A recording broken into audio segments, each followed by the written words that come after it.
what's the single most underrated material in residential design right now that you could see, since you work on a lot of homes? That's really my first passion and love was cars. Yes. You know, I got Road and Track, Car and Driver, right? All these magazines. Yeah, I knew all the 0 to 60, you know, the values, right? Quarter mile time. It's easy to be a critic. Yeah. Versus somebody that's in the arena. You know, because when you're in the arena, I mean, it's blood, sweat, tears, skin and bone, muscle, right? Yeah. Reputation. What a gorgeous day. Friday. It's Friday so right beautiful. now. Oh, man. You know, we are in Mr. Robert Bonner's beautiful, beautiful home here in Renton. Overlooking Lake Washington over here. Yeah. In his nice patio. So glad you're here. Thank you, sir. Yeah, it's an honor. You know, we've known each other for quite some time now. And I've always admired your work. Oh, thank you, man. Because you always leave a signature on your work. I mean, it's very obvious, right? Dude, and so, appreciate that. Yeah. So I'm taking. Well, cheers to that. You know. Cheers, dude. Well, cheers to that. Yeah. You Feels know? good to hear that. You know what I mean? Absolutely, and it's sincere. You know. I'll toast to that. Welcome to our show, Mr. Robert. Yeah. Teddy Lim here, Raw and Uncut. You know, the purpose of our podcast really is to highlight a lot of the entrepreneurs and service providers that offer something unique to the market. And you know, just knowing you for all these years now, I haven't really sat down with you, even though I've been to your house quite a few times. And, you know, I've seen, like, you know, the art. I've seen a lot of the books that you read, seen a lot of the influences that you have. And like I said, man, I've always admired it because you always provide a unique perspective to things. So how I want to start this off, Robert, is just kind of hit you with some lightning round questions, you know, to kind of get the thing going, get our juices flowing, so to speak, man. That's so why I drink some water. There you go. Right? Yeah, I get hydrated. Yes, sir.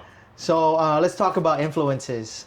Yeah, I want to say, you know, I watched a couple of your videos and what you've been putting together, and you know, I'm very proud of, you know, how you've been doing that, and you know, good questions too, right? Like your thing with Moose and that, I think the guy named Kevin, and who else was it? Jesse.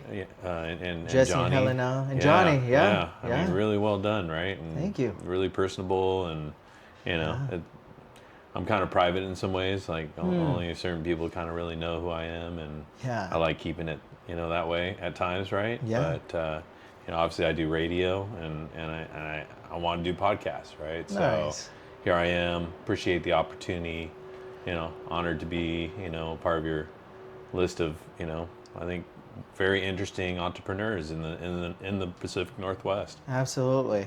Shout out to Ronnie too, because he was, you know, his episode was kind of crazy too. Oh, I haven't seen you know, so he's the guy that read over 1,200 books. Wow. Yeah. Wow. Because he spent a little bit of time away, but you wouldn't know it because he just holds himself up very respectfully, very dignified. And shout out to that guy too, man.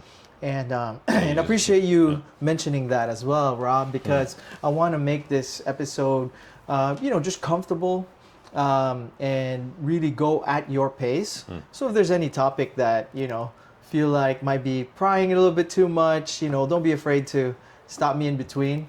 Ultimately, I want it to be a reflection of your story, and be super respectful of it as well too. Yeah. So yeah, I appreciate that. If I push too much, just tell me, hey, you know, maybe we can switch gears or move on to the next question. You know what I mean? Reverse. right. Maybe reverse. You know. So. But yeah, man, without further ado. Where are we going, man? Yeah. Sounds like a journey. Yeah. Exciting. Right on. I mean, it's mostly going to be about real estate design, but I always like to get into what makes a person tick. because you know, especially when it comes to designers and artists, you know, it takes a certain I'd like to say it takes a certain like alchemy. It takes a certain wizardry, right? Yeah. And a lot of it, I mean, even you know the most successful entrepreneurs, they've gone through something. It's not like go to school, get good grades kind of thing. Even though some of those people we experienced that, but I feel like some of the most interesting people, man, they've gone through some stuff. Yeah. So, yeah, man. So with your permission, you know, like to go through your lightning round. There it goes. Oh Jesus! You want to grab that real quick? Sure. Yeah, we'll pause into it and. You know. Oh, it's 4:20. Yeah. Oh, there you go. 420, baby. Can you take a little break? What's that? No, I'm just kidding. Yeah. Yeah. I mean, if you want to grab your phone and bring it over here, so that way, you know. Oh yeah. When we get into it, we'll pause that. And That's as funny. you get back. Sorry about that, dude. No, it's all good. It's all good, man. Yeah. It's part of the comedy. Yeah, it's part of the comedy. So, Saved by the bell. Yeah, I'll cheers you to that, sir. Cheers. All right. Yeah, that was good. One more sip. Yeah. Great intro, right? Yeah. Okay, so. Woo. Yes, sir. Yes. So, rapid fire, baby. Let's go. Let's talk about your influences. Frank Lloyd Wright or Miles Van der Rohe. Oh, Miles Van der Rohe. Yeah, these are right. the seats. Yeah, Van der Rohe, right? Yeah. So, who do you think is the GOAT in your book? And don't give me the diplomatic answer. Both of them. Both of them. Yeah. Wow. Yeah. The way you have your living room set up right now, you have a little bit of that concrete, brutalist style. I love the concrete and just brutalist, and another favorite would be Kahn, right? Louis Kahn, and he did Salk Institute in San Diego, and this is some of that inspiration of going to that place, right? Being educated in LA, right? But Frank, right? Like, man, like I was telling you earlier, right? But you all don't know this, but in the 80s, there was an exhibit at Bellevue Art Museum. And at that time, it was in the mall. So it was a small museum. And they set up a Unisonian home, brick by brick, in the park before they acquired all that land. Wow. Right? And it was just it was beautiful, right? Yes. The concrete, the rawness. A block could be a window. A block could be a wall. Right. It could be a passage. So it's so expressive, and yet it was a roof eave, and it was all modular, so they took it brick by brick, they put it apart, and then they would ship it in a container, and it wasn't a big house, maybe like 2-bedroom, 1 bath, very simple, just minimalist, right? But the light and how it was just open up to the area, very Mies, right? How it all came together. Huh? Yeah. Yeah. And so I saw that when I was probably in like middle school or something, and it just kind of just, got at me, right? Yeah. Grew up in a modular home, and my dad would buy land, build houses, right? Multiple times in my childhood. So it was very inspiring, right? And then living in these neighborhoods and seeing all these different houses being built and trying to predict, what is that? Or how is it going to be? And then sometimes it was like, oh, wow, it's better than I could imagine, right? But in the Unisonian exhibit, did you get any sort of artistic arrest? Well, artistic arrest meaning that once you see it, you're almost like aghast. You're like, like you have to take you take in a couple of deep breaths. Yeah. And it makes an impression. Oh God. Yeah, right? I could be there right now. Oh snap! Like in my mind, right? And just last summer, I took my boys to Falling Water, and that's like the mecca of where all architects want to go, right? Wow. I believe, right next to Barcelona Pavilion and other stuff in Barcelona from Gaudi, right? Like the church just got completed after 120 years or Yes. however long it took to build that thing, right? Right. Like we've seen one of these epic pieces being built in our lifetime, right? So, but so there's so many influences in my life, right? That's awesome. And we'll dive deeper into that, into the beauty part, because I think being able to communicate beauty through art is sort of like it's something that our society lost, where it's nobody respects beauty anymore, and nobody respects, I feel like, symmetry anymore, and it does something to people. I feel like, and you probably have your thoughts on that as well. So we'll dive deeper into that, man, as we go along. Okay. Second rapid fire question for you. Sorry for the long answer. No, there. it's all good, man. No, this is great. I'm passionate about architecture. Yeah. No, and I want your passion to like really show up, for this. So Thank you. yeah, I'll give you all the space that you need. But what's the single most underrated material in residential design right now that you could see, since you work on a lot of homes in different luxury markets, by the way? Materials, yeah. What's the single most underrated material? I'd say concrete. Concrete. Yeah. Okay. Yeah. Although I gotta say, it's more respected now. Than you've ever seen it before, right? I do tend to agree with that. Yeah. It takes a certain touch. Yeah. Not everybody can Not accept everybody it. could do it. Yeah. Yeah. Because I grew up in a concrete house, Yeah. in the third world. You know what I mean? It's like, just slapped on. And I've been going to the third world going, you know what I mean? why can't I live here? Right. And it's seeing it here, it's just a different feel. Yeah. Right? It's It a is. totally different feel. And the brutalist style, You're like, what the heck? I'm in a third world country home right now. right? You feel at home for sure. Yeah. That's No, cool. it's something that That's what I want. Exactly. It's something that I've encountered a little bit more recently. And shout out to one of my idols in the music industry in the Philippines, Eli Buendia. He actually introduced the brutalist style to me because he's a musician and one of the he's like a legend in the Philippines, right? Dude, the architecture in the Philippines is very cool. Huge, right? Huge Spanish influence, obviously, being a colony for 400 years. I would love to do something over there, man. Yeah, brother. Yeah. So because really, my understanding is from Latin influence, right? Being taught in LA, I took classes and where I was the only person that was not Mexican. wow. Yeah. Okay. I joined a Mexican fraternity. I know Shout how out to to eat. our hermanos. Yeah, Vida Lam de Kai. Viva la raza. Yeah, so I can eat like a Mexican. There you go. I just can't, sound like one or speak the Spanish, right? But right.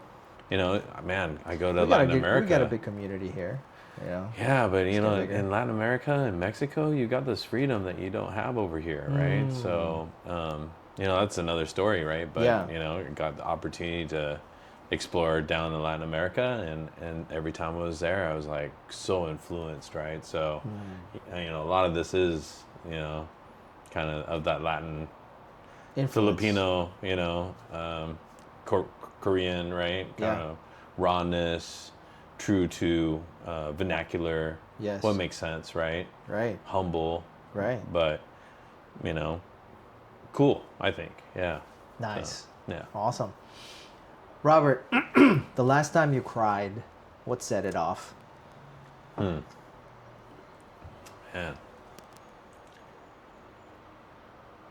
It's okay if you want to move on. I'm giving you that Yeah, space. let me think about it. Okay. All right. You can marinate on that. Yeah, All right. I'm like, I mean, because, sometimes it's hard to cry.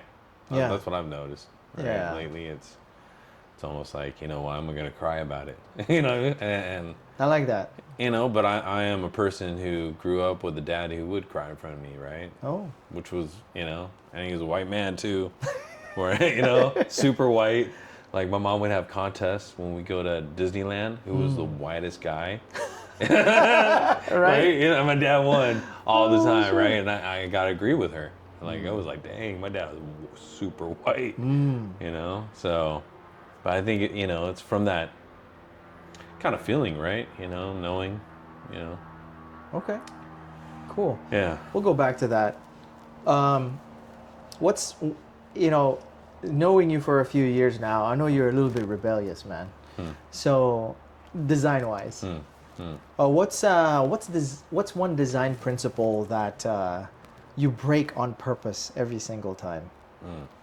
It's like a long-held belief where it's like, it's like architecture language, right? And it's like, okay, you never break this rule, but you always break it, right? Because I know you're an unconventional thinker, if there is any. Yeah, I mean, man, two things come to mind right now, right? Okay. Is like the 45 degree.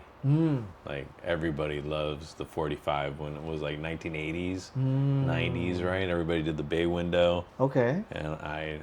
And where does that show up? And say like in a, for our listeners, in a simple example for our listeners. Traditional home, Okay. something like from Nantucket or, very traditional, kind of like proper, kind of maybe even colonial in a sense. Okay.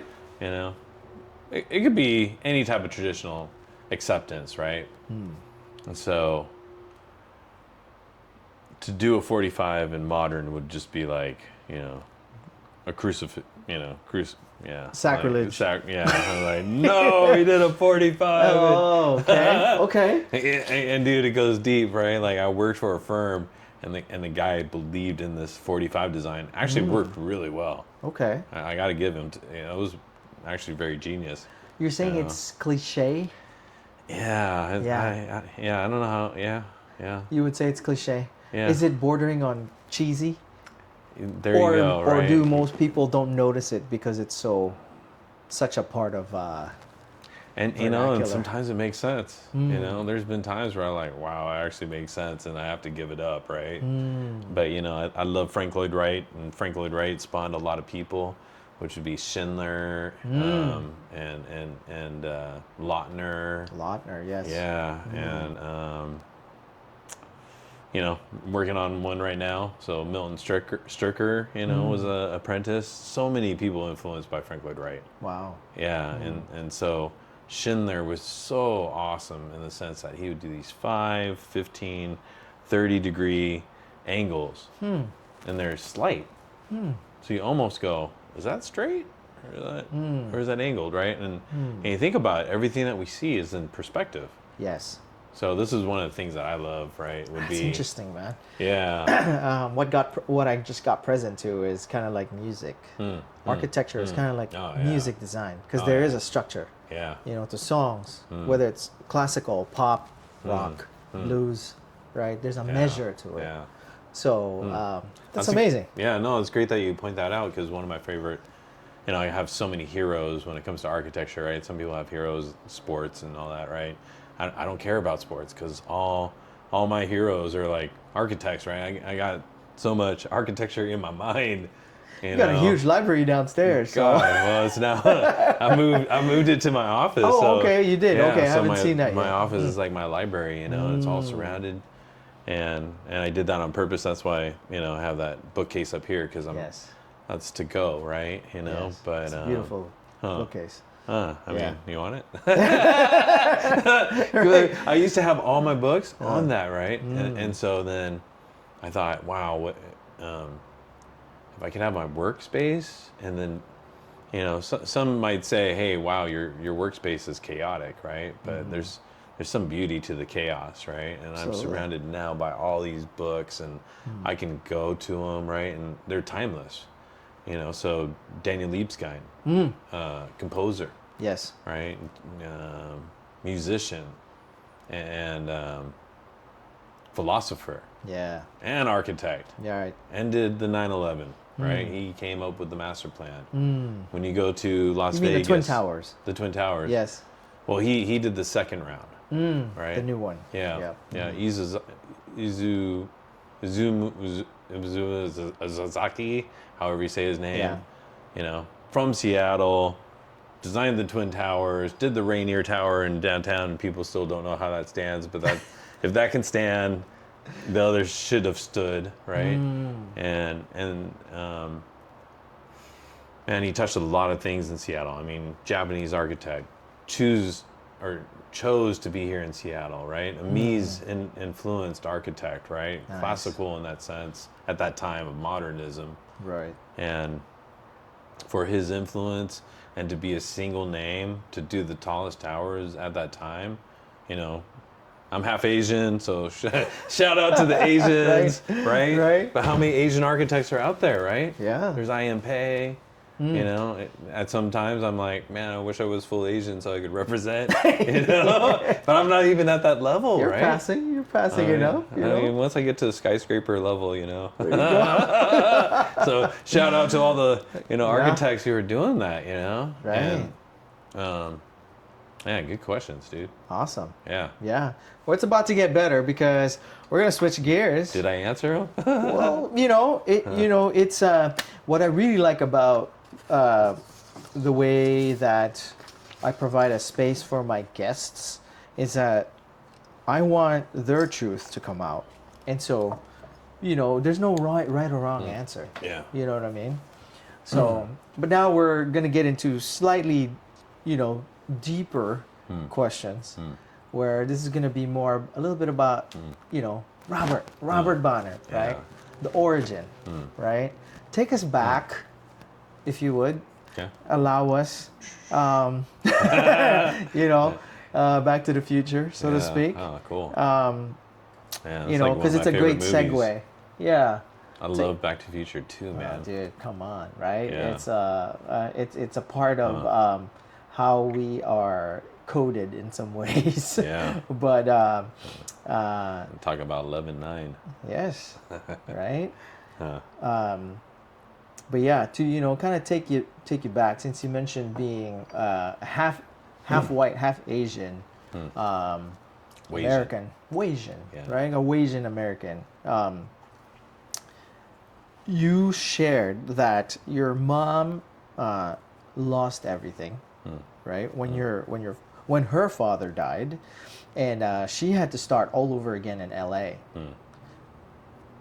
Your Pennsylvania dad, right, as you touched upon earlier, he was locally famous for being a conjoined twin at the stomach, right? Yeah. Which pretty wild. It's pretty wild, right? It's pretty wild. And a Gemini. And a Gemini too, right? I was gonna touch on that, you know, because there's two completely different inheritances, I would say, both survival and visibility. So the question is, right, which one would you say shaped you more with how you walk into a room as a Asian or as a man? Wow. Never thought about that. Yeah, I mean, my dad just had like charisma, right? And, you know, some That's him right there, right? yeah, some swag, you know. And, you know, he wasn't a real tall guy, right? But he'd come into a room and he just had this presence, right? That's why I like Frank Lloyd Wright.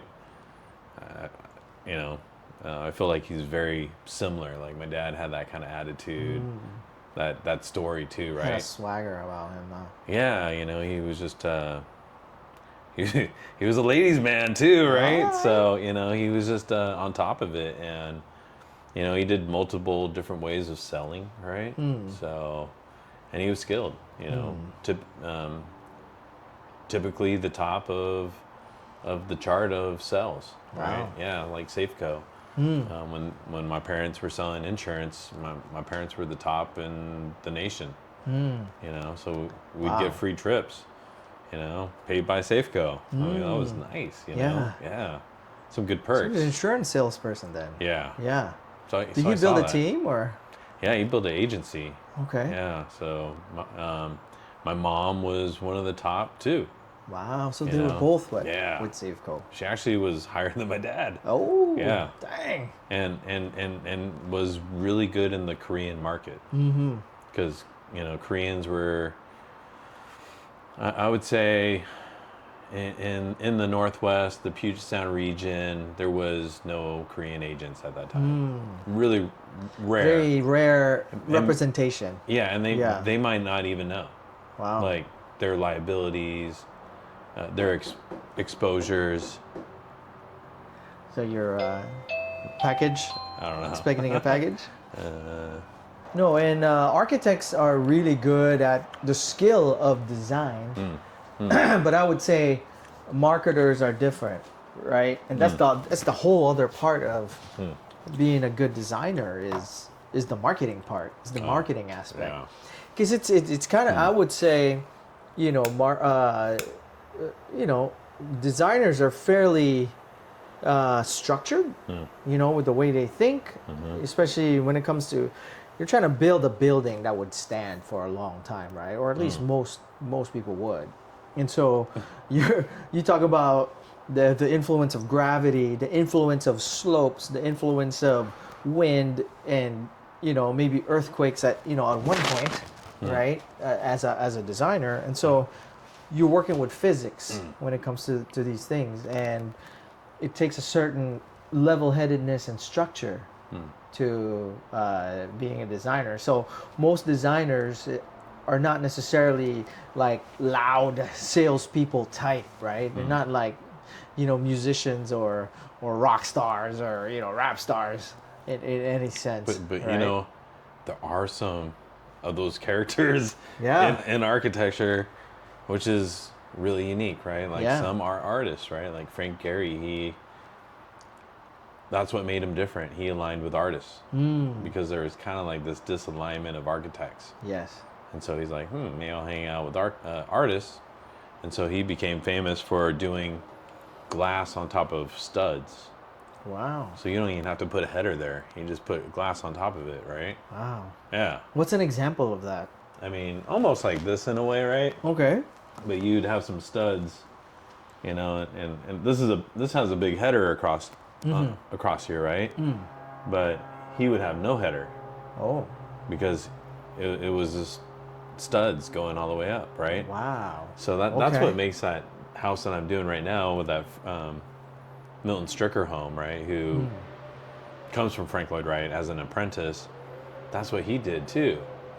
So the structure is based upon the studs, right? Which gives it this freedom with floor to ceiling, right? Because this is not, I mean, you can see it's to the floor. Yes. But it's not exactly to the ceiling, right? And it would have to be tucked in. It would have to be structured different, right? Or I could drop the ceiling a little bit to make you feel like it, which I thought about doing, right? Yeah.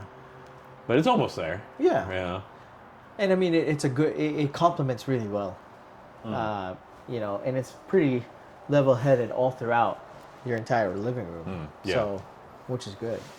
Yeah, and I was really blessed to have a friend who does windows, and he does storefront windows, and I just told him what I wanted, and so you won't typically see this in a house. This is like you'd see in a commercial space, right? Yeah, no, you're right. I tour a lot of homes in Bellevue, and there's some of them that are a little bit more modern right now, where they are slider types, but not affixed as this, right? Yeah. So shout out to Paul McCoy. He had like this one listing that you'd had to really crank the windows in order to almost like dislodge them a little bit. I don't know if you remember that one, but it's down in Kennydale. Yeah. So that was an interesting design too. So yeah, because that's really a selling point, right? You say, hey, I got a nano wall, or there's other brands out there as well, and it's getting more distributed, so the cost is more effective, right? But something like this as a nano wall would be like $15K. wow. That's like why that's why Paul McCoy is like, oh, it's $15K, it's cool. Yeah, right. It's in the name. Dropped it, right? Yeah. Drop it, Drop and it, you know what? It probably helped sell the house, right? Yes. It's one of those things, right? But And that you sold know, really fast too. yeah, I had a tighter budget, and even the stuff that, you know, is maybe similar, right, in cost, maybe you could get it down to 10K or 8K, right? But you know, this right here is about maybe 3K. Oh, dang. You know. Okay. Nice. And I feel like it has the same kind of feeling, right? Would it be nice if we could open it? Yeah. I was, you know, but then when I heard the price difference, I was like, you know what? This is more seamless. Yeah. Right. This mullion is almost non-existent, right? Right. And then when do you see that in a home, right? You know, and my background is retail, right? Starbucks, Foot Locker. I did high-end stuff in Beverly Hills as well, right? So And USPS, right? yeah, USPS. Don't forget that one. Yeah, So I mean, dude, there's actually some cool architecture when it comes to government, right? And their budgets are quite nice a lot of the times, right? So yeah. you know, URS and now AECom, right? Largest AE firm in the world. AE is architectural engineering? Yeah. Okay. Yeah. All right. Largest in the world, right? Wow. When I was at URS, that was what they were claiming, but it could be maybe questionable, right, at that time, right? Which maybe is. Who's URS? United. You know, nobody knew what URS meant, though. Really? Yeah. Wow. Okay. Yeah, but San Francisco Interesting. based, right? Wow. And that's why they changed the AECom. I don't even know if they know what that means other than architecture engineering. Yeah. Made commercial? I don't know. Right. I never asked, but Oh shit. yeah, I mean, but what a great place to work, and so different in the sense of how you work, right? So having that corporate background, I don't know if this is within your topic or question, but Yeah, no. You got a little friend over there. yeah, what the Yeah. cool. Yeah. Well, to kind of go back to what we were, talking about before the door knocker. Mom was hip, man. Yeah. Yeah. She Yeah, was Mom. hip. I mean, you needed to be in order to be successful in, a fairly restrained industry, and she's Korean Yeah. as well, too. She loved Mercedes. She was fast.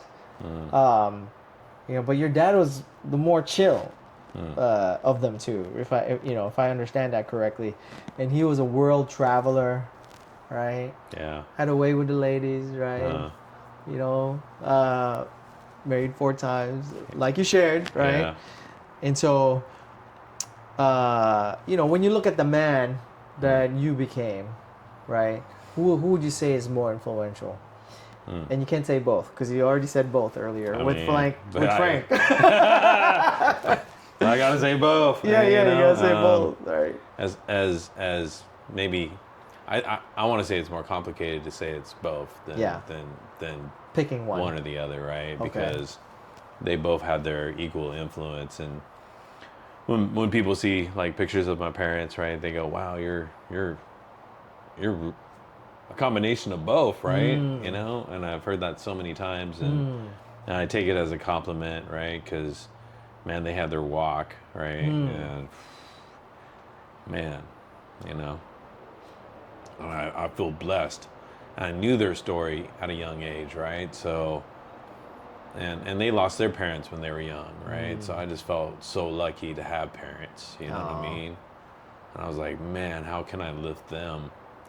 Because they lifted me, and I see all that they were doing and all the hustle, like just to get office space as a early insurance agent, And a mixed couple too. I and a think. mixed couple was like kind of a little different at that time, right? Yeah. We look at it like, oh, it's so common now, right? But man, when we went to Idaho, it wasn't common. They made you feel it. Man, everybody at the restaurant was like, what the heck are they doing here, right? It was a little different back then. Why, yeah. But my dad was radical at that time. Like, he was an influencer, before Facebook and all that, Before right? things were viral, right? Dude, I have so many stories about him. Still to this day coming about, right? What's the first story that comes to mind? How I'd call my friends when I was in LA and I was in college and having a lot of fun and great time, and I'd be like, curious about what they're doing, and they'd be like, "Dude, we're hanging out with your dad." Oh shit! Wow, that's crazy. On a Friday night, they're hanging out with my dad. I'm like, whoo. Yeah. He was just like, cool. Feel free to let it go, man. Yeah, man. Just let it. I mean, dude, it was cool to have a father that, would do this with me too, right? Just be true and, wouldn't care, right? Just like, hey, this is how it was, right? And this is how I feel, and that's real, man. Yeah. Because I wasn't expecting you to kind of tear up a little bit, and. I mean, I miss him, right? Yeah. And he smoked cigars, and typically if your parents smoke, you're gonna be not a smoker, right? Yeah. But maybe it's childhood kind of memories or whatever. But yeah. I believe I had a cool dad, and I had real hip, cool mom, and and You were edgy. they were edgy, right? Yeah. And I didn't know it. And I didn't, talk about living on the edge. Imagine, man, nobody was selling their houses in the 70s and 80s, right? It was, we had a continuous open house. My dad made open house signs and helped him paint it. And we had like an open house every day, right? To sell the house. It was kind of, He was selling it by owner? Or, Yeah. Yep. FSBO. FSBO, baby. Fistball, baby. That was my first understanding, right? And, another thing too is like as a child, I would go around neighborhoods and tell my parents, hey, have you seen this neighborhood? And they'd be so interested, and we go see it. Wow. And they would buy it. Wow. Yeah. Huh. So as a young child, it was, I thought this might be normal. Yeah. But they'd be like, for example, they bought a lot in Viewmont. It was $20K. Viewmont, Washington. Yeah, like right here in Bellevue. Okay. Issaquah. 20,000, dude. Holy moly. Yeah. Can you imagine that? Yeah. A view lot. Oh my gosh. Yeah. In a nice neighborhood, right? And then I say like a year later, they sold it for $80K. Wow. Could have sold it for $100K. Savvy. Yeah. Savvy. Yeah. Yeah. And dude, when they worked together, it was like, wow, amazing. They had a chemistry, man. They had amazing chemistry, and Wow. they could basically do anything, right? But Yeah. they had kryptonite too, Well, you were the product of that, Yeah, and thank God, right? Because I hear other people who are mixed race who hate their parents. Yeah. And say, why couldn't you just chose one race and Yeah. kept me pure? But what's the reality of that? Yeah.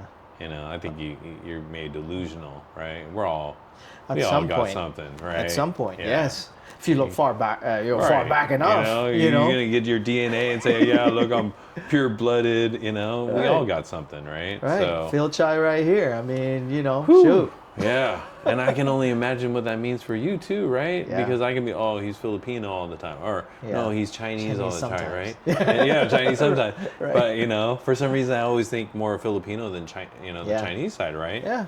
But I've been around those mixed breeds, right? Yes. Where I don't know the difference. I don't judge people by their maybe I do, right? Because I feel like, because I'm so mixed, Yeah. I can judge people now, Yeah, but also I think it's something that's inherent in culture, Yeah. and also because we feel like we don't really fit in one world per se. It's almost as if we have to adjust automatically. So it's not so much as judging as more like adapting. Being able to switch gears, or the common vernacular now is code switch. But is it really code switching though, or is it really paying respect to your client or your audience or whoever you're talking to? Yeah. Right? Because it kind of goes both ways. Communication, I feel like, is a dance. Yeah, Where it's like, you have to be respectful of who you are, maintain your authenticity, and at the same time being able to not alienate who your audience is and who your crowd is, right? Yeah. So it's a constant balancing act, I would say. Yeah. Right. And dude, that's where, you know, I give thanks to both my parents, right?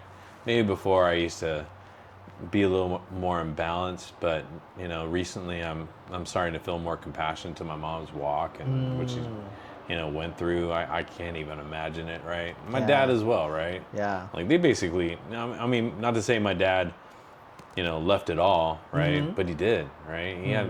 He could have lived in Pennsylvania comfortably around the people that he, you know, knew, his family, right? His, you know, his mom, aunts, and brothers, right? But he was ambitious, right? And he just said, I don't want to be another Pennsylvania, just stay here and do nothing, right? Yeah. He just had this thing where he wanted to do something, right? Yeah, and Pennsylvania is very blue collar. Super right? blue collar. Super blue collar. Yeah. Steelers, right? Yeah. Oil workers, right? Yeah, and probably was good at that time. Yeah. You know, but he's like, he had ambition, wanted to go to California, right?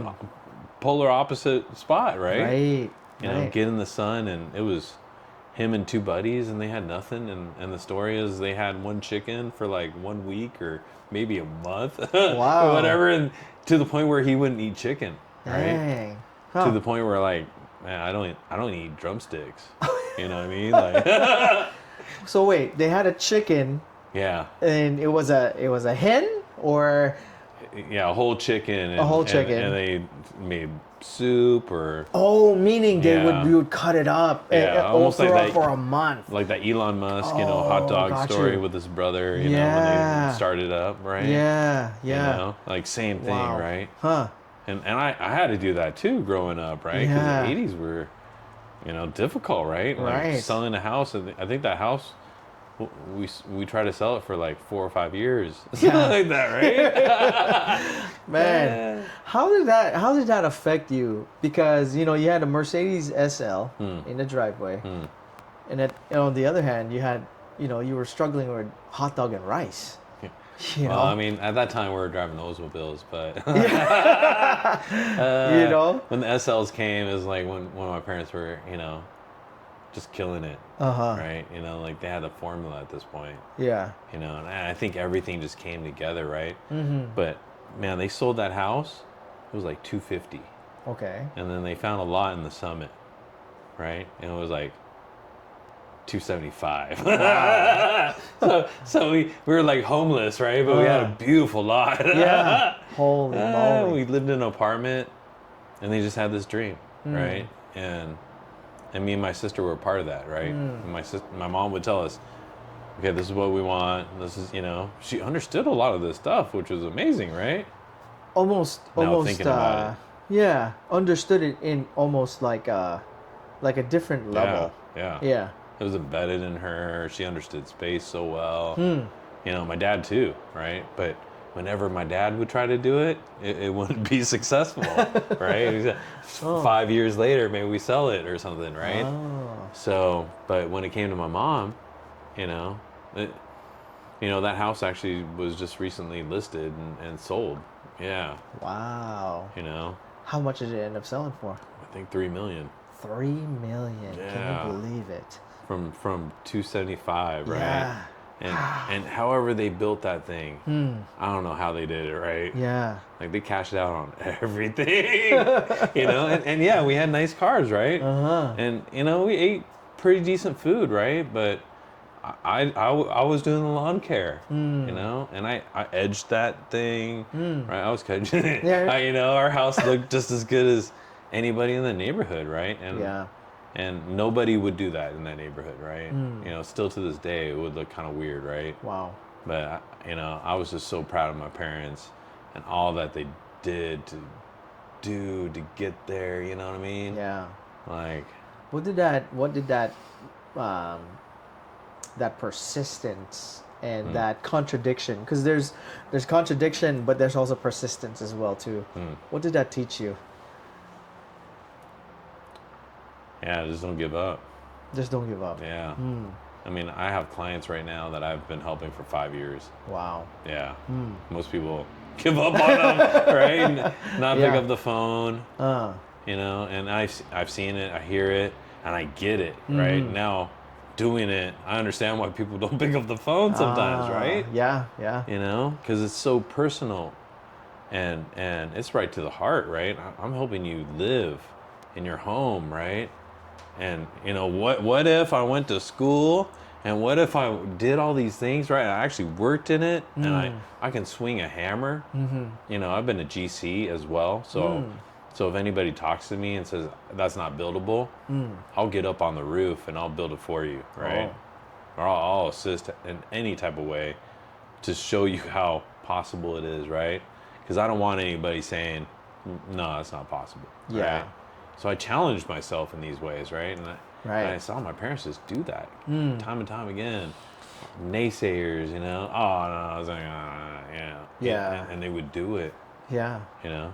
And I think that's a great segue to, you know, how you just add value to these properties, because, you know, you said that, and you've showed me projects, right? I mean, we message each other all the time. Yeah, dude, I appreciate that. And you show me, you know, projects where, you know, you've added anywhere from $500,000 to about $1 million in value. Yeah. You know, to these properties. Some of them more, right? Yeah, some of them more. Yeah. Like, I think there was one that you added like 2 million or 2.5 million. I can't remember. I'm doing one right now in Redondo Beach, Oh, okay. and that's gonna have probably a ROI of, you know, 2 mil. Dang. Yeah. Yeah. I mean, it's ambitious, and you know, I mean, depending on real estate values, right? But Of course. I believe he'll be, you know, a good return, Yeah. you know, and I'm helping him through just multiple different ways of processes of communication, right? And I've been doing this for numerous years, where I've done stuff in Torrance. You know, actually, my first project was in Beverly Hills. My second was in Beverly Hills too, right? Nice. So I choose to be here in Renton because of my experience in LA, right? And I'm progressive, right? I'm a futurist. I want to see progress, right? Yes. Some of the stuff that we're seeing right now can be a little scary, right? But you know, it's some of the things that I've been wanting to see, right? Flying cars, you know, if we have to go into the tunnels, okay, maybe that's maybe that's a better way. I heard, you know, like people in the air might be scary, you know, but man, imagine having a drone right here where I can land on my ADU, right? And I was, you know, I'm a component of zoning, right? So I've given my time to my city as a planning commissioner, as an aviation committee member, as a historical member, board member, right? And I was being, what do you say, groomed in a sense to be a council member, and I had that opportunity, right? Yes, I remember you saying that. And you know, so I've been political, right? And I've said some things that maybe politicians, you know, typically wouldn't say, but I have beliefs, right? And you know, some people don't like me because I say what I feel, right? And you know what? I've heard it too, right? I've heard some things that I don't want to hear. Yeah. But it changed my life, right? And I'm a change component, Right. I'm here for the change. Man, I love seeing homes that people can't see, and we resolve them. Yeah, and we get it built. Right. You know, that's a whole nother thing, right? You know, that's why I tell people, I say, hey, you know what? If my prices are too high, go see your other person's stuff. Right. And then you tell me if it's worth the savings, right? Yeah. Because the kind of ROI I can bring, like, I appreciate you bringing that up, right? If I can bring you $500,000 to $1 million, why would you want to discredit what I've helped you with? Exactly. Right? I've given you a system, right? And that's from the heart, right? Yeah. And for what I charge, Yeah. for what I bring, dude, they've tried it on their own after me, and you know, 6 months later. 6 months later, you know, hey, maybe not bad, right? But what I gave and what I created and what we built together too during that time, and then you abandoned me, right? Yeah. And then you say, you know, I mean, I take it a little personally. I do take it personally because, man, I love what I do, right? And I give it from the heart. Yeah. And I want to see people succeed, right? So, you know. Well, there's a signature, like I said, of your work. And, you know, a little bit of that is kind of like giving a piece of your heart and a little bit of your soul, too, right? Yeah, it's like having a baby, dude. It's like having a baby. I mean, and artists feel the same way, too, you know? When somebody basically just kind of hijacks a song or something that they did or they wrote, it's deeply personal because it's like, you know... They go into a zone or something. Make me cry again. You know, it's something within their persona that means a lot to them. That they had to draw out and spend time. You know, because time is irreplaceable, right? Yeah. I mean, money is replaceable, but time is not. But especially when you put in your attention and you know your inspiration, you draw from things from wherever, right? Yeah. I mean, from wherever, the spirit world or nature, or you know, you combine that with you know your experience, your heart and soul, and so. Earlier I was trying to share one of the ideas that came through kind of just the philosophy of architecture and and our timing, you know, during this world, right? Yes. And then hearing, you know, that art changed at a certain time. Yeah. Right, during the Renaissance. Yes. Like we did not understand perspective at all. And then the stars aligned and then we're like, oh, Mona Lisa came, right? Yeah. And still to this day, we're like, wow, right? It's still inspiring a lot of people. Inspiring. Yeah. You know, no matter what the theories are or whatever people want to say or, you know, it's still interesting, right? It's like, wow, it's classic. And the fact that it's still in you know, mainstream or the consciousness of people all around the world. There's some weight to that. Yeah. Right. There's some weight to that. So imagine now that we know this, right? That at a certain time they figured out how to do a painting with dimension. What if we then skew architecture to a different dimension, right? Knowing that we can skew things by say that 5, 15, 30 degrees like Schindler would do. Yes. And I've done that before, like in this house in Torrance, where in the back of the area, we just, because of the lot, I took advantage of the odd angles. Why not, right? Right. And so with the roof, it felt like the roof was falling into the architecture. But it was just really basic. But just because it was rotated at an angle and do the framing, it would play with your mind and made the space actually feel bigger and larger than what it was, right? Interesting. Yeah. Yeah. And it was a lot of logic, right? And another thing that we did too was the hallway was a little bit off-centered to the center of the home. So the beam wasn't aligned to the center of the hallway. Okay. And it felt weird, right? Yeah. But then if you think like a drywaller, and this is why I feel blessed to have parents who put me in this position where they would hire some really cheap people on how to become the painter. Ah. You know what I mean? Right. So I know how to do paint. I know how to do tile. Yeah. You know, I know how to stain, right? I know how to do, I mean, a lot of this in this home is me directing or me doing some of the work, right? And it gives me this whole different vision that maybe people wouldn't see. Yeah. You know, and you became the fixer. I love to fix things, right? It's an addiction. Yeah. You know? Oh, but it's like man. that pat on the back, right? And sometimes I don't even receive it or get it, right? Yeah. And I'm just like, man, just give me a pat on the back, you know? give the dog a little bit bone. of acknowledgement, Yeah, a little bit of you know? acknowledgement, yeah. You know, so I've been a people pleaser for a long time, right? I've pleased so many people beyond. But I realized through this too, it's been so great, right? Because after you do so much and you're successful at the point where you see it come to life and you know it, you know, no matter what people say. Yeah. You know, proof is in the pudding, right? Exactly. I got case studies for days, right? Bringing $1 million ROI consistently, you know, on probably 7 to 8 different projects. And it feels great, right? And dude, if I was the controller, if I took the reins, there would be no blame other than I fucked up. Right. Right? And I'm not trying to do that, right? Of course not. But a lot of times through this process, being, you know, practicing architecture, is not to discredit Jesus and all he did to be on that cross, right? Mm-hmm. But man, there's a lot of times where I just don't want to do it no more. Yeah. You know what I mean? Like, Yeah. man, I give my heart and soul. Mm-hmm. I see people make millions, right? Yeah. And it's like, did they give me a bonus? Right? Yeah. Did they say thank you? Yeah. You know, even in the hard times, did they ever come back and say, hey, man, we really appreciate you? Yeah. I don't know. If somebody made me $1 million, man, I'd be there, right? Yeah. Spot me at 20 or something. Right? You know what I mean? Yeah. Something. Oh, man. Yeah. Gosh. And you get it, too, in the real estate world and how that can be, right? Yeah, no, for what real estate agents do, realtors really are the best deal when it comes to, because we have a small percentage of our skin. You know what I mean?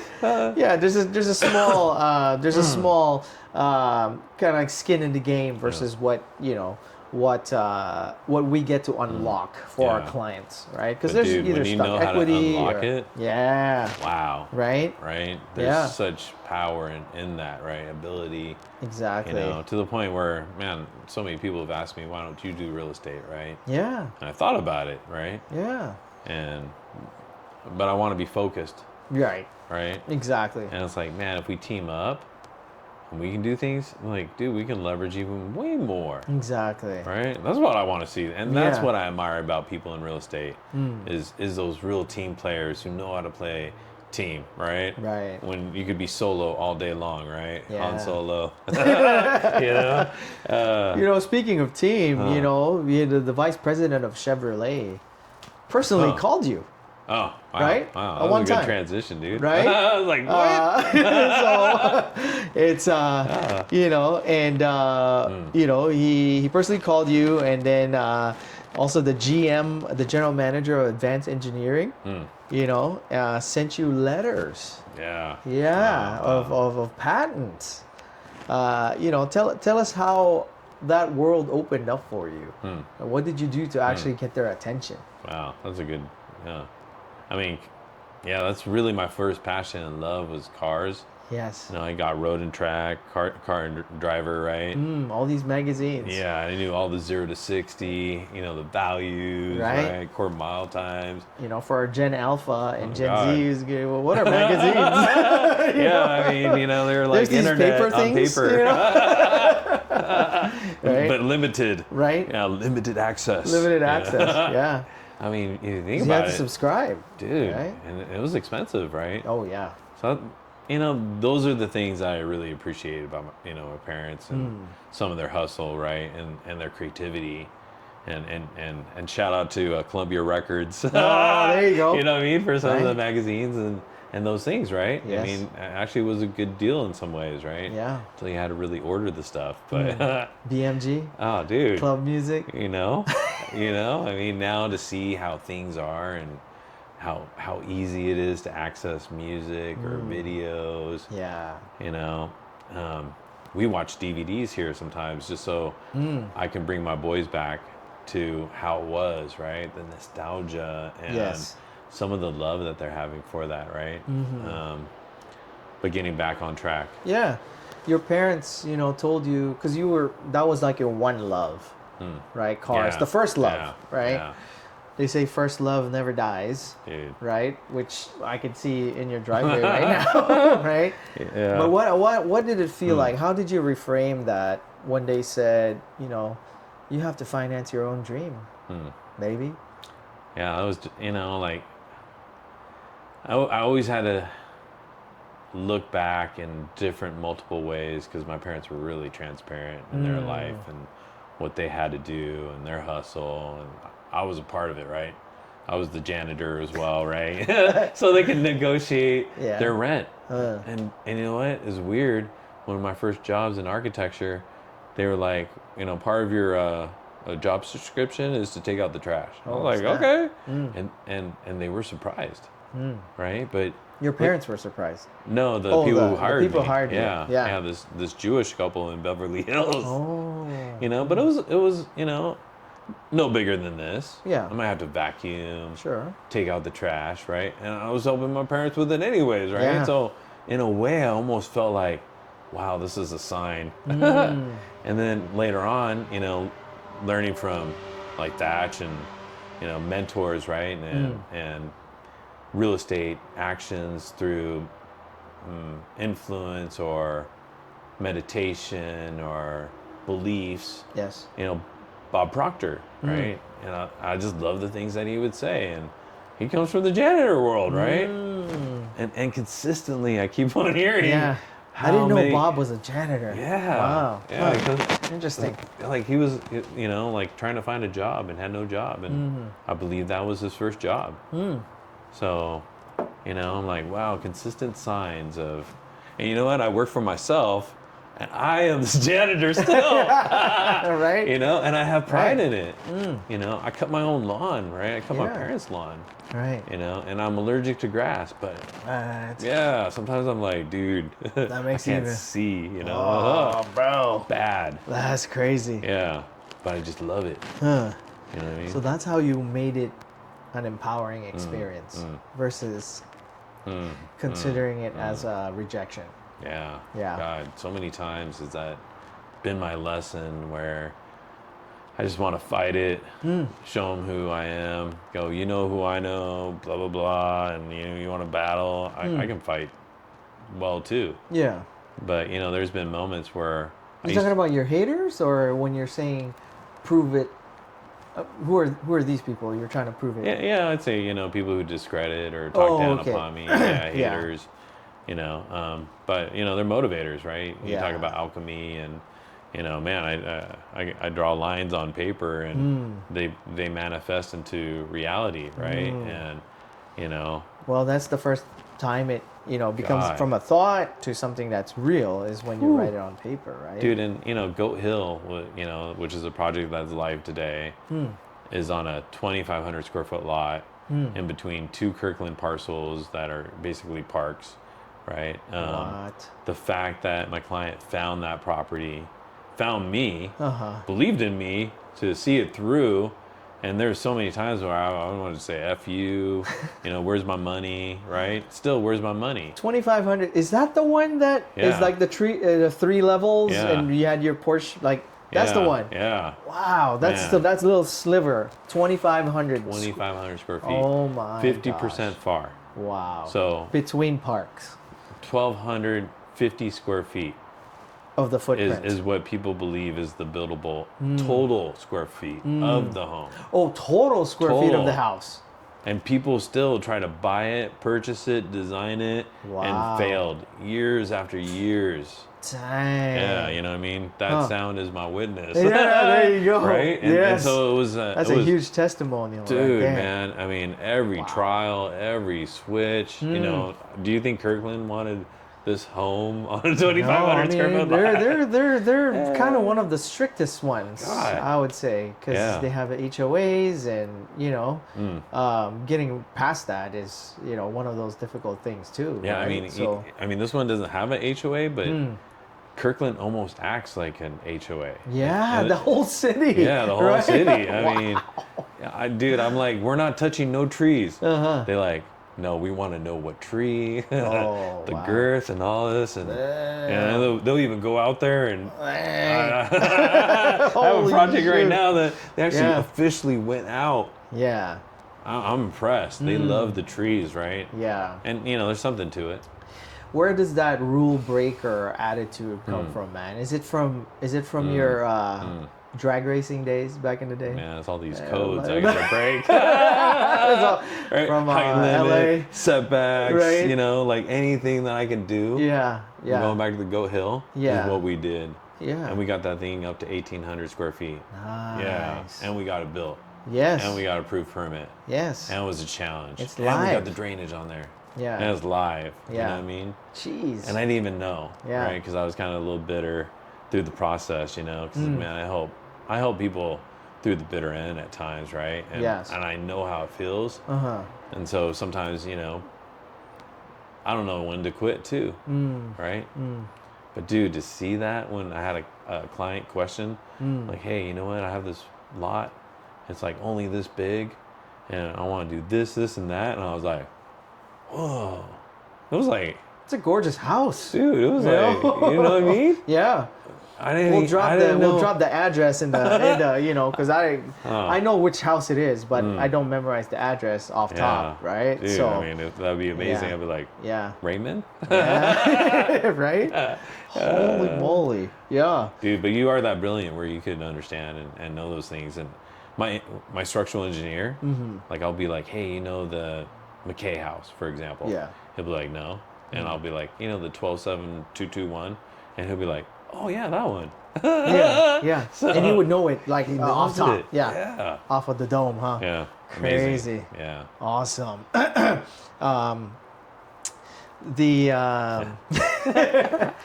Compton and the weekends, man. You know, Straight out of Compton. straight out of Compton. I mean, that was the environment back then. You know,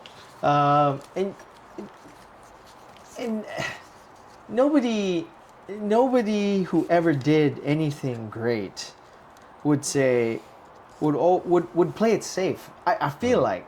I mean, you had to be able to know how hard or how far to push the edge, right? Yeah. I mean, I live my life a quarter edge at a time. you know what I mean? I mean, Seriously, dude. Yeah. You know, where do you look for evidence on, you know, because, Wow. you know, of how far to push? Yeah, I've been so blessed in so many ways that is like unexplainable. Right? Yeah. I shouldn't be here. Like times, I mean, that's why I love Mercedes, right? G-Wagon. That's the safest car ever, Yes. right? And whew, I got T-boned in the SL. Wow. And the door still opened. And I walked out with no whiplash. And I got T-boned. Wow. Yeah. Huh. You know, I had On my the driver's side or the passenger Yeah, on the side? driver's side. I was the driver. Yeah. You know, and the guy Holy moly. was driving a Subaru. Wow. And the whole front of his car was like smashed in. smashed in. Huh. You know, it looked like my wheel kind of got bent. Wow. It was amazing. That's amazing. Yeah. And I was like, Shout out to Mercedes yeah, Benz. shout out to, you know, that solid brick, right? Convertible too, right? Yeah. And then another time, we all fell asleep in a SL, snap. an S class, right? But man, more stories. This will be Yeah. like part 5. Right. And, You know, oh god, is it past the statute of limitations on that one? Right? yeah, and we're all alive, right? Yeah. And it's amazing, right? That's why I'll never drive any other car. Because yeah. I've experienced one as well too. You Yeah, know, dude, the your story is Mercedes-Benz. amazing, man. Yeah, we won't go Shout into out that. to Mercedes. There you go. This is not a sponsored Yeah. video, by the way. But if But if- ever, you know, you guys pick it up, you know, Yeah. Mercedes-Benz testimonial for sure. We like Yeah. new Mercedes too. Yes, for sure. Yeah, we'll give you live data. Yep. Uh, Speaking of URS, Starbucks, Wet Design, Gensler, Microsoft, URS, right? 5 brands, 5 of the most respected firms in the world. Most designers will still be there, yeah. right? I worked at the City of Bellevue too. Okay. In their economic and development side, right? Okay. That was really where, man, if I would have cut my teeth there, like I would be a city planner right now. Right. And dude, look at Bellevue today. Yes. You know, so I'm looking back and having some regrets, right? You know. When was the moment you knew that, you know, corporate ladder wasn't for you? Every time. Right. Yeah. I kind of knew that. But you know, to our audience, man. I mean, because you know the draw of wanting predictability and comfort versus freedom is always there's always the pull, right? They're polar opposites where they're pulling at you. So is it something that you knew instinctively, or was it you know, do you just march to your own beat? Yeah, I would do that. Yeah. And so I'd be radical Yeah. in these firms, right? Yeah. You know, like I'd push things. Like for example, when I was at Starbucks, I was given this opportunity to design concept construction documents for the whole thing for a coffee shop in Qatar, right? So in Qatar. in Qatar, Qatar, yeah, Texas, or Saudi Arabia. Oh, Saudi Arabia. Yeah, Oh, yeah, Qatar. Qatar. Okay, okay. I don't know, I hear people saying Yeah. Qatar. Qatar, So I'm yeah. like, is it Qatar? Okay, Is it, yeah. I used to say Qatar, right? Yeah. 'Cause it sounds more, but I'm not Muslim, or do I Yeah. understand that? Yeah. So I mean, we I'm- want to be respectful, I'm obviously. trying. Right. I don't know what's acceptable Right, nowadays. I'm trying to be exactly. acceptable or not acceptable because I'm a Right, rebel right. at heart. So, but it's a weird rebel right now, right? Yeah. Like, oh, you like that and that's rebellious? Yeah. But back in our day, rebellion meant something different, you know? Yeah. So for me to work with all these corporates was totally not rebellious, but it was that safe and secure approach, right? And man, to work at City of Bellevue, like this was one of their calls, because at that time I was working at Gensler. And so I was like, well, I'm working at Gensler right now. And she's like, well, I got to say I have a lot of applicants here, and I'm calling you right now. And, you know, Gensler will always be there for you, but I don't know if City of Bellevue will. And I was like, whoa. That's a good point. Yeah. Yeah. And for her to say that too, it was like, wow. And that was such a cool job, right? But that also showed me a lot of the stuff that we see today with government and lax, and most people would love that job. Man, I had great position, great chair. I had full access to all the buildings. Status. Yeah. Brand recognition. Dude, I could go to any of the city-owned buildings, right? I had all CAD access. So, like, the police department, when I changed the seat of a certain police officer to a certain size because of his size, you know, because he'd pull me over in the past. And I still have a little bit of rebellion in me. I made his seat a little bit big. So, I don't know if they have custom seats like that, but... Yeah. But, I mean, you know, like, to have that ability to be there, to see it, right, and see the future, and then see it now. Yeah. They're I go, about to break ground, too. The God. biggest Washington construction project Wow. is breaking ground next in July. Wow. So I think it's something like 1,800 offices or 1,800 units. It's at the old Barnes & Noble building. Yeah. So they tore that down, and it's gonna be it's the biggest construction project in Washington State. Amazing. Yeah. Right. And at this time. And at this time too. Wow, that's historic. Yeah. Well, they just know where it's going. Well, I mean, right? do you remember like back in the 90s or no, 2000, 2000s. 2008, right? Yes. When Lincoln, you know, Lincoln Square was just floors, right? Yes. And no windows. Yes. And then to see, you know, like if you're talking about heroes, right?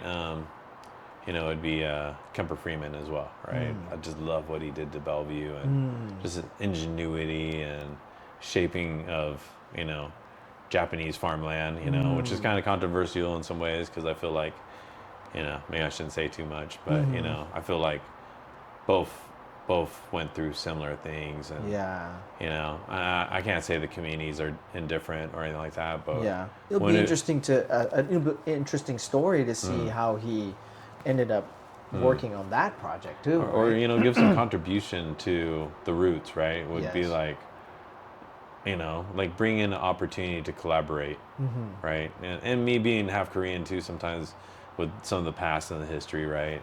You know, it can be diverse, right? But it's more about like moving forward, thinking about finance, you know, thinking about the future, right? You know, Bellevue and its finance ability, right? Japan and Tokyo with its ability to help us as well, right? You know, shape our finance, you know? And they help us out a lot, dude. And then, you know, Seoul and Korea, like, dude, it's so cool that we're so centric Asian influenced through here, and you know, to think that when I was younger, man, I was ching chong, you know, shout out to John Huang, because he just did this post on, right? Yeah. That was so good, right? Yeah. You know, I actually haven't met John Huang yet, but his reels always get shared to me. Wow. And so eventually, I think you're one of them, right? And there's a couple other guys. I don't know if it's because, dude, you talk like this guy, you know, but he's like, you know, he's unk level, right? He's uncle level. I mean, he's so inspiring. And I've met him through Quickstar. Oh, okay. You know, so levels of Amway, right? And I've seen him evolve, right? And he comes from real estate, and I believe insurance as well. And you know, he's had his moments of like, you know, lows, and he's you know, like Thatch in that sense where he shares his walk, right? Right. And look at his talk, and dude, it's awesome to see him, you know, create this new Instagram, you know, right? And he's talking about real. Dude, and nobody's talking about stuff. it, right? Yeah, yeah. Sometimes I don't want to comment because I'm like, it's whoa. real stuff. I mean, I think. But it's real stuff to the heart. Dude, and he's like that, right? Yeah. Like, dude, first time I met him, it's congruent, right? It lines up with who he is, and he's all heart. He's unafraid. He's unafraid to say it like it is and share it like it is, dude, and be a man, right? You know, like, dude, we need that in Asian community. We need that in all communities, right? Yeah. Men being men, and standing up for what they believe in, right? Having standards, you know, not trying, you know, be a people pleaser, try to help everybody. Exactly. It's not going to help, right? You know, be focused on who you can help, right? And God, when you help the people that really want to be helped, that's like the greatest feeling, man. It's more rewarding, it's more fulfilling, and I think it's more impactful. Right? Because there's going to be some people that they just want to stay at where they're at, and you know, God bless them, right? And ego investment is a big thing too, right? And so if you identify with being, you know, a victim in some sort of way, you're going to be like that forever. I mean, and again, God. I respect everybody's freedom to be who they want to be, right? I mean, I've been there before too, right? I think we all have. I mean, I've been privileged at different levels, right? And forgot some of my roots, and just thought, you know, it's like this, right? And dude, I've witnessed privilege in ways that, you know, like I can't explain, right? Other than I'm blessed, right? And I love it. I'm going to take it all in, right? Yes, of course. But then there's times where, man, it's been like, what the... and why, right? And most people can't even think that I'd have those moments or been through those hustles, or you know, how much of a hustle I have within myself, right? Exactly. But man, architecture is one of the games that I say, man, if you can sell 24 by 36 pieces of paper, you know, good luck, right? You know, holy moly, you know, talking about $1,000 per square foot, you know, you know, it's almost at that rate per page, right? Or more. Wow. Right? And dude, the power that I can help you with, and the things that we can create, right? And then the sense of, man, if we could close a house in a week or a month, right? Wouldn't you rather have that house as your listing than a house that's going to sit for 6 months? Yeah. You know what I mean? Because, man, I want to do what you do, right? But you know what? I try to do what contractors were doing, because I used to talk, you know? And I said, you know what? Because I heard some people say, well, you know, why don't you just do it yourself? I was like, yeah, you know what? That's good advice, right? Otherwise, I'm like Siskel and Ebert, right? You know, back in the day where they judge all these films, but have they made a film? You know? Right. So I suck at judging films, right? Because I'm like, wow, that takes a lot. You know what I mean? That just brought me back. I think they were, what channel were they on or something? They were probably on HBO or something like that. Yeah. No, it's probably like channel ABC or NBC. Yeah. It's easy to be a critic. Yeah. Versus somebody that's in the arena. You know, because when you're in the arena, I mean, it's blood, sweat, tears, skin and bone, muscle, right? Yeah. Reputation. Yeah. Right. All of that put into the mix. Yeah. Versus just, you know, calling something out. I mean, it's like, okay. Yeah. Right. And I could do it too, right? I could be on the top of the critic realm, right? Just, you know, if I want to boast about my background. We all can. You know, where I've been, right? What I've done, right? You know, like, dude, one of my mentors was Izumu Iwasaki's skyscraper specialist. Really? Yeah. Whoa. Bob McCoy. Whoa. Right? So early development of light rail in Los Angeles, I got to create the maps. Wow. With Bob McCoy, right? Like the real McCoy, dude. Oh, yeah. Dude, and you know. Versus Hatfields. I mean, yeah, you know what I mean? Yeah. I mean, I've had that moment too, right? With the Foot Locker and, you know, other items, right? But man, you check out their lighting and their lighting plans and their efficiency and how they did their leases. You know, there's so many things that you see in the architectural realm that you'll never see in any other realm. Right. Right? Like the kind of trust that people put upon me, right, is so appreciated. You know what I mean? Because I get to go into people's closets, right?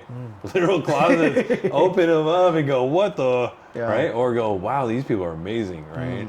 I've seen it all. Yeah.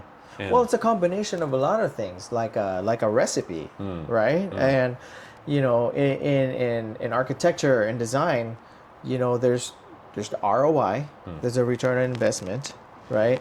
There's enhancing the resale value, right? There's also the aesthetic, the beauty of things, of the final design, and functionality, right? And the thing that we always hate, you know, not that we always hate, but we always kind of like not want to talk about is the budget consciousness. Oh God! Right? Because it's like the elephant. Yeah, that's the big elephant, right? Yeah. And so that's a lot of masters to serve, so to speak. Ooh. So, you know, walk me through how you negotiate through that. You know, that's why I listen to Metallica once in a while. Right? I just have to. You know what I mean? I have a friend who. Yeah. You know, I wish I knew the name of his band because it's complicated. But he's a death metal guy, right? Oh. And he's such a faith believer, right?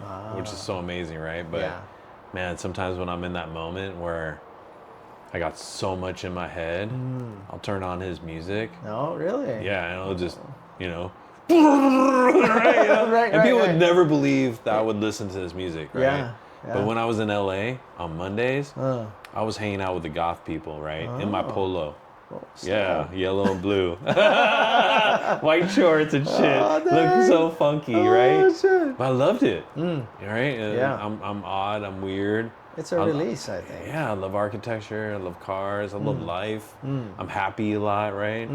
And some people can't stand it. Yeah. You know, and that's okay. Yeah. But I want to be happy on life, right? I want to have life on purpose, right? Life's too short for anything less, man. And when we can help somebody live the life that we want to live, you know, wasn't it Zig who said, help enough millionaires make $1 million, $1 million will come to you easily, right? That's it.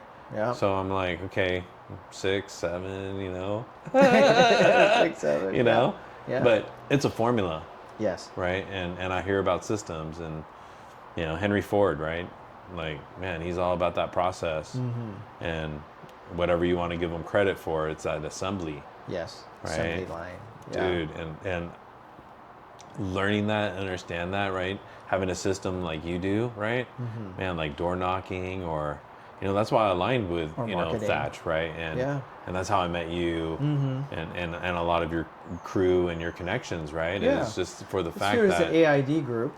Yeah, right? yeah. I mean, dude, those days were beautiful in the sense that we were, you know, it's kind of just free love without all that weird stuff, right? You know what I mean? Well, it was, you know, AID stands for appreciation, intention, and delegation, right? Yeah. So he started this Facebook group where we basically wrote out, you know, the top 10 things we appreciate that we're grateful for, right? What are the 10 intentions that we want? And what do we want to delegate to, you know, a higher power?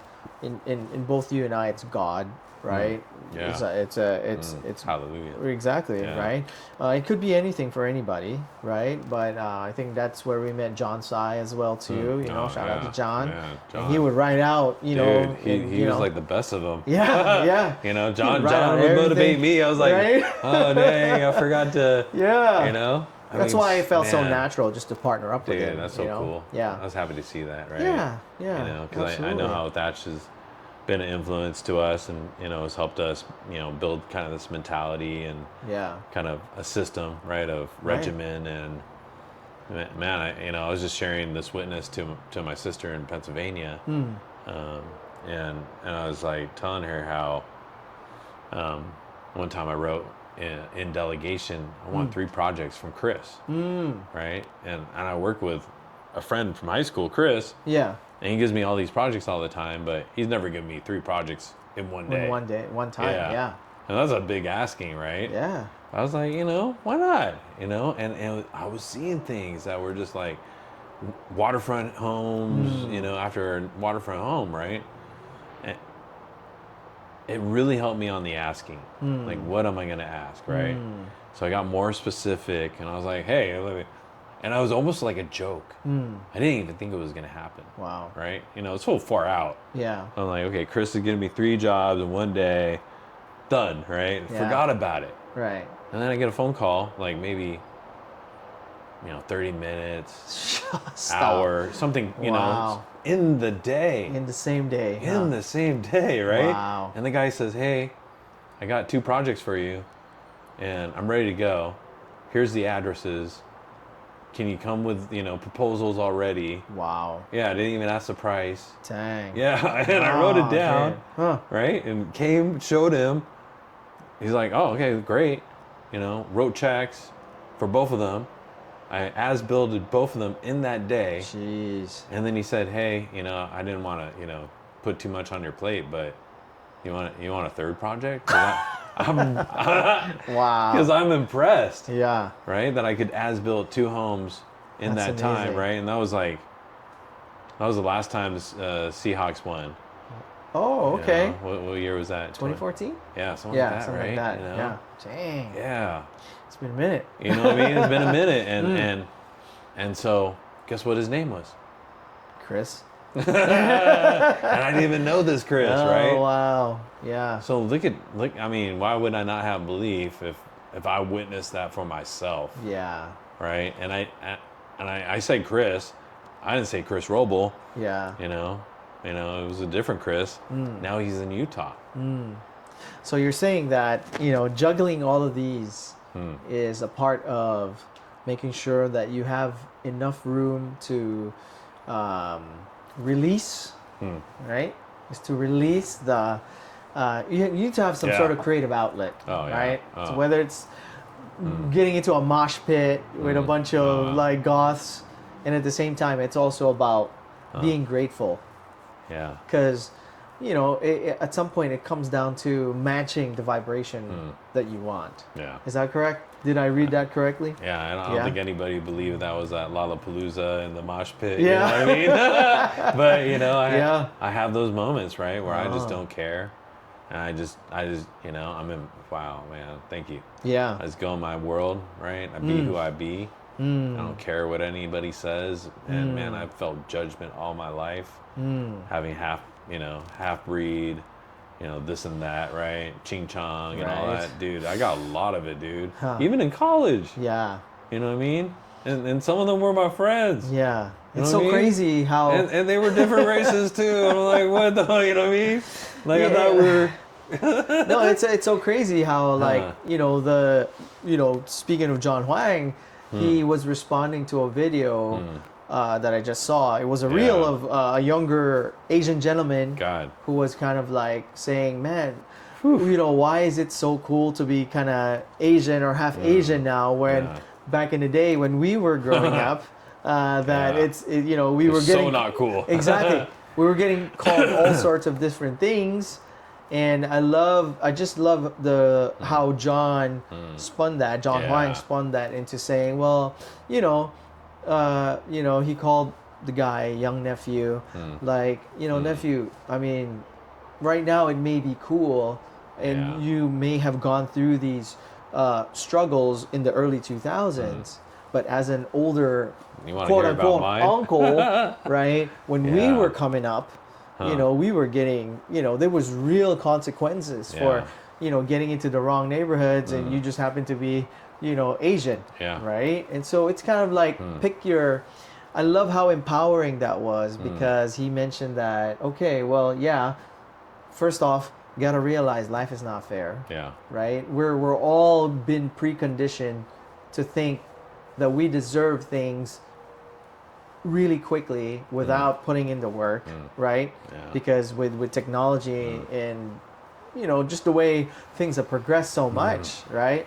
Not all progress means good progress all the time, right? So I just like that perspective of how he spun that. I mean, it speaks on so many different levels too, It sure right? does, You man. know? I mean, speaking of of that language, when it comes to design, right? Going back to your story, what would you say is what's the invisible move that, getting into the trade secrets a little bit, but and it's okay if you don't feel like you want to reveal that, but maybe give us a hint on, what are some of the procedural things that you do to determine what would determine a 200K ROI versus a 600K ROI, or maybe a million ROI.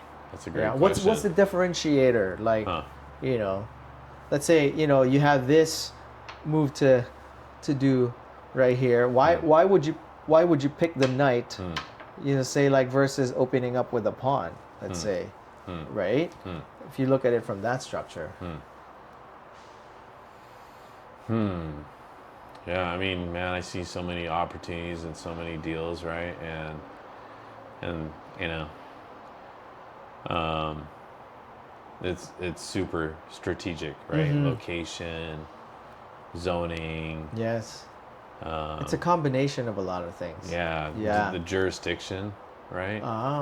Like, who am I dealing with? City of Bellevue, Renton, Seattle, King County, Miami, Colorado. Yeah, Boulder. Yeah, Boulder, right? Yeah. Boulder was something I've never seen, right? Because soils and sunlight and wow, it's complex, right? And I've done a few in Redondo Beach as well. Yes. And that's complex as well, right? And so many different characters,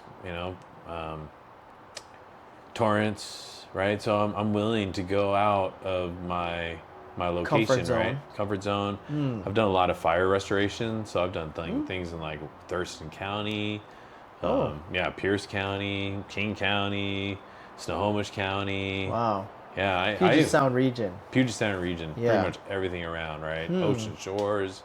Yeah. So man, I'm versed, right? And I understand, people, when it comes to computing, code is the science, right? Yes. It's this art. Yes. Right? But how many people give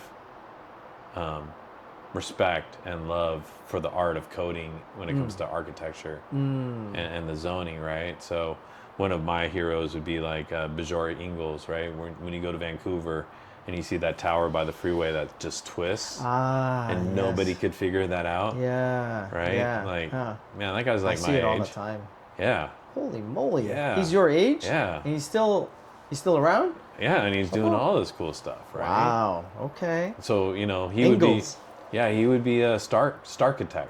Starkitect. Yeah. Wow. Like Zaha Hadid, right? Who I love too, who's now in heaven, who at times I channel her energy and say, hey, no, I'm just kidding. Yeah. Well, hey, no, but we do have that's that what I just got present to is Napoleon Hill, right? Because he wrote that in the book Think and Grow Rich, right? Yeah. And then when you talk about channeling, it doesn't mean like light a sage or something, right? But it's like right? He's just getting present to respect. Respect and the aura and what the chi, what their philosophy is, right? Yeah. So I mean, because that's why I love history, right? Yeah. I'm not so much about the old history. I'm about the current history, right? Just like modern art. I don't really care about the art before the Renaissance or anything like that, right? I love the modern movement, right? Where we broke out, where the rules were changed, right? Yeah. Some could say, hey, it all looks the same. It's boring, blah, blah, blah. Tartaria, right? Okay. That kind of movement. Yeah. Sure. Yeah. Right? But for what we have today and our misunderstanding and maybe our disalignment to what the truths might have been at one time, right? Yeah. This is what we're dealing with. Right. And if you think about what we're dealing with and the experience and respect for architecture to respect nature. Yeah. Right? Frank Lloyd Wright. Yeah, the organic, right? Organic architecture, right? Yeah. That'd be so hot at Whole Foods. Yeah. Or sometimes, you know what I mean? Like, man, he coined that. organic architecture, right? We could Yes. bring it back, Yes. you know? And that's really what I want, right? I want people to be connected to their environment, right? I want people to be connected to their neighborhoods, right? Yeah. This whole thing that I'm doing is rehab, renew, regenerative, in the sense that, you know what? Maybe I fucked up before, right? Maybe I need a new chance, Yeah. right? Maybe I deserve a new life, you know? Why doesn't the house? Yeah. Why are we gonna tear it down? True. You know, so I see so many people lose 200, 300, 400,000 in returns. That's how we get the return, right? That's the magic. But if you don't understand how to respect it, how to praise it, right? Give a little ode to what has been there. Yeah. Be a little humble, right? Oh, it was going to take this long, right? Dude, that's 200, 300. If you make 200, 300,000 within that time, then tear it down, right? Holy moly. And you know what? This has been my mission. Now we have proof. Proof of concept. Yeah, proof of concept and proof of work, Yes. right? Because the work is there. Dollars are marked, right? We have what they purchased it for. I know what they built it for. And I know what the returns are, right? How many people out there bring 500 to $1 million in a return, right? In a rehab. Yeah. It's extreme. Yeah. It's not for everybody. That's tough. Yeah, you can say whatever you want to say, right? You can do whatever you want to do. But me having the roots that have been given to me, right? Through birth, right? Yeah. Like, so Frank Lloyd Wright would say this, which I Yeah. love, right? For, you know, this is one of the reasons why Obama, right? You know, like, dude, you're half black and you're half white. What about love for your mom, right? Because I think in black culture, most people praise and love their mama. Oh, yes. Right? And just because his mom was white doesn't mean he didn't have to give love to his mom, right? And to my mom, right? Her struggle, right? Man, I'm here. You know, I wouldn't be here without her. Yeah. Right? And all the knowledge that she gave me so openly, she says things like this: Robert, yeah, maybe this was, you know, not good. Yeah. You didn't like it, right? Well, just don't repeat it again. Just really simple, right? Yeah. You know, I thought you were remember gonna this. bust out in looking like a man accent. Repeat, Robert, you know. And I thought it was normal. So that's why I had to take ESL.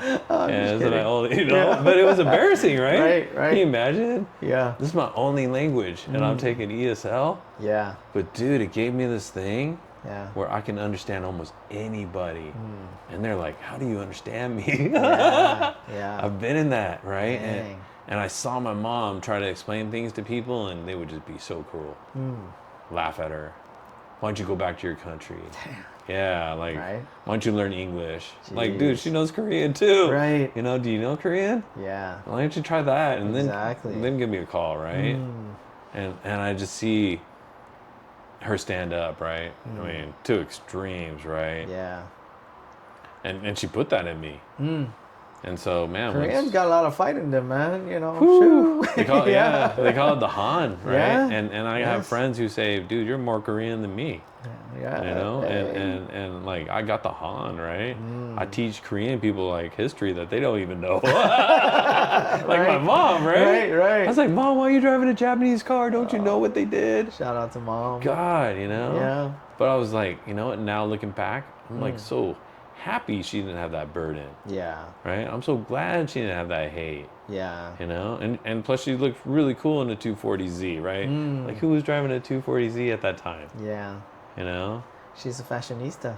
Fashionista. Yeah. Yeah. So I just want to continue the realm, right? Yeah. The Lee blood, Yes. right? The Bonner heritage, right? Yeah. You know? Where would you put Bucky?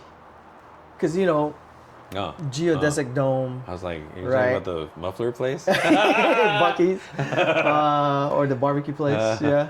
No, that's but not Bucky, man. You know, not the geodesic. Is it the geodesic dome? yeah, It is a yeah, geodesic yeah. dome. Yeah.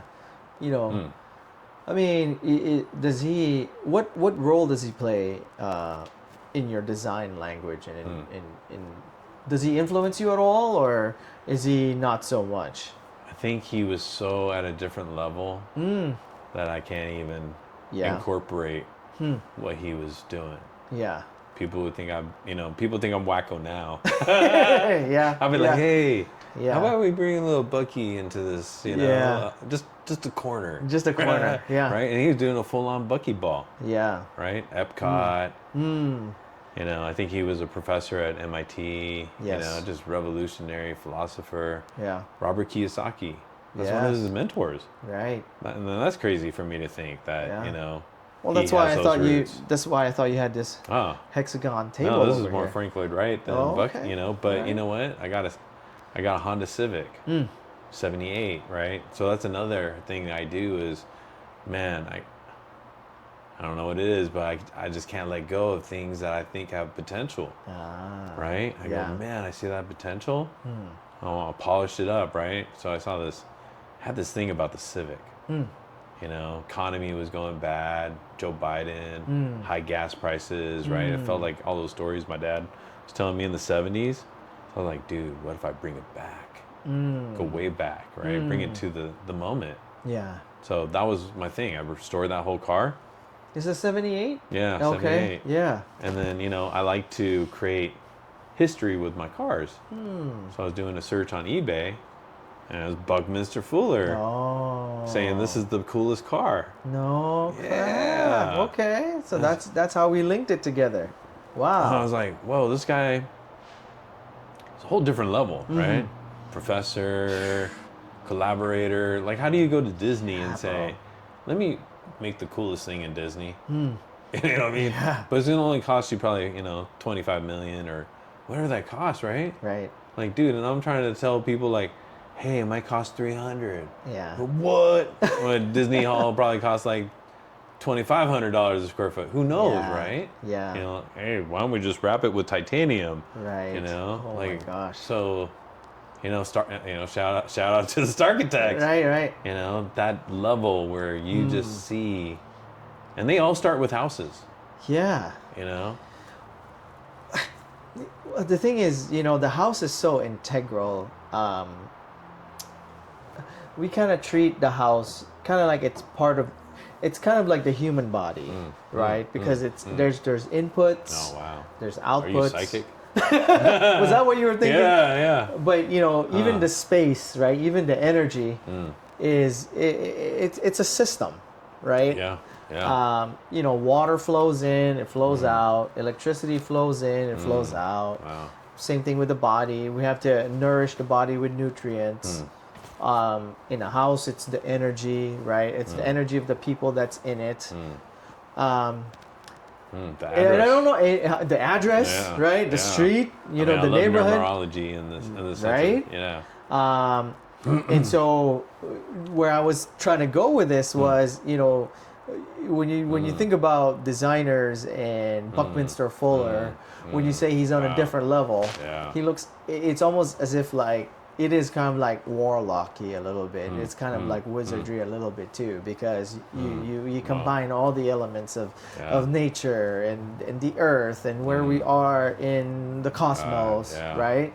And there's some formulas in there, right? That where they're all tangible. God, yeah, They're he all harnessed it. Yeah, right. Yeah. It's very objective. He invented the tetrahedron, whatever that's called, right? Right. It's Like, very objective. wow. You could put it on paper. Yeah. Where it's not just and he woo made it woo, happen. like woo woo, Yeah. feeling and Dude, all and that like, stuff. Zaha Hadid was a woo-woo, right? Daniel Libeskind was a woo-woo, right? Everybody thought they're just paper architects. Yeah. It's never going to happen. Yeah. And then Zaha, man, she would make anything happen. Yeah. To this point, to this day, that we believe anything can happen. And a female. Yes. And from Iran. Yes. Or was it Iraq?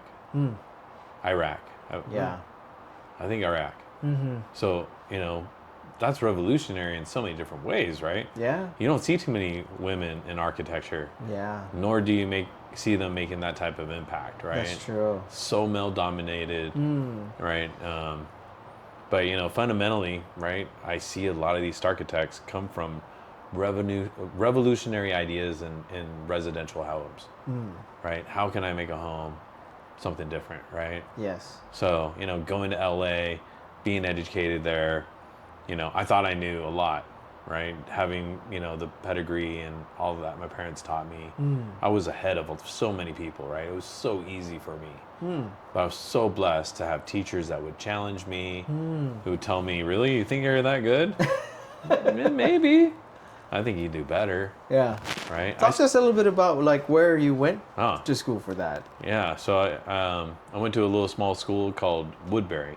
Woodbury, okay. Yeah, and my sister was more talented in architecture than I was. Really? From the beginning, yeah. Okay. Yeah, she should have done it, right? Oh. But she wanted to be in fashion, because, my mom was, I think fashionable. And, Yes. my sister was fashionable as well. And so she wanted to go to Woodbury because they had fashion design. And I was like, Burbank.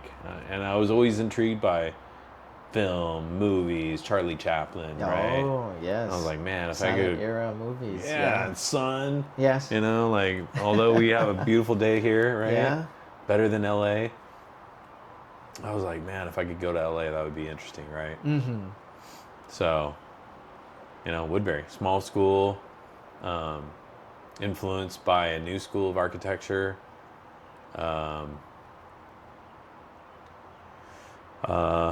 And small classroom size. So like maybe 30 people. Okay. So it's like going back to high school. Yeah. So one-on-one, heavily studio influenced. And we started in architecture from day one. When you say studio influence, like we had a Paramount or like a like design studio. Oh, design studio. Yeah, so okay. we would have intensive design studio twice a week for 3 to 4 hours. Wow. And sometimes it was known that you would not sleep, maybe for days. Wow. Doing really? it, yeah. Huh. Yeah. That was part of the pedigree of going Yeah. through that. Yeah. Holy moly. But you know what I was known for? Skipping class. Oh, no. Well, that one too. That one too. And then cheers to skipping class. Cheers to that. Oh, You know man. what I mean? Yeah. Not to say that, I would do it a lot. Yeah. Okay. It would definitely be strategic, right? But,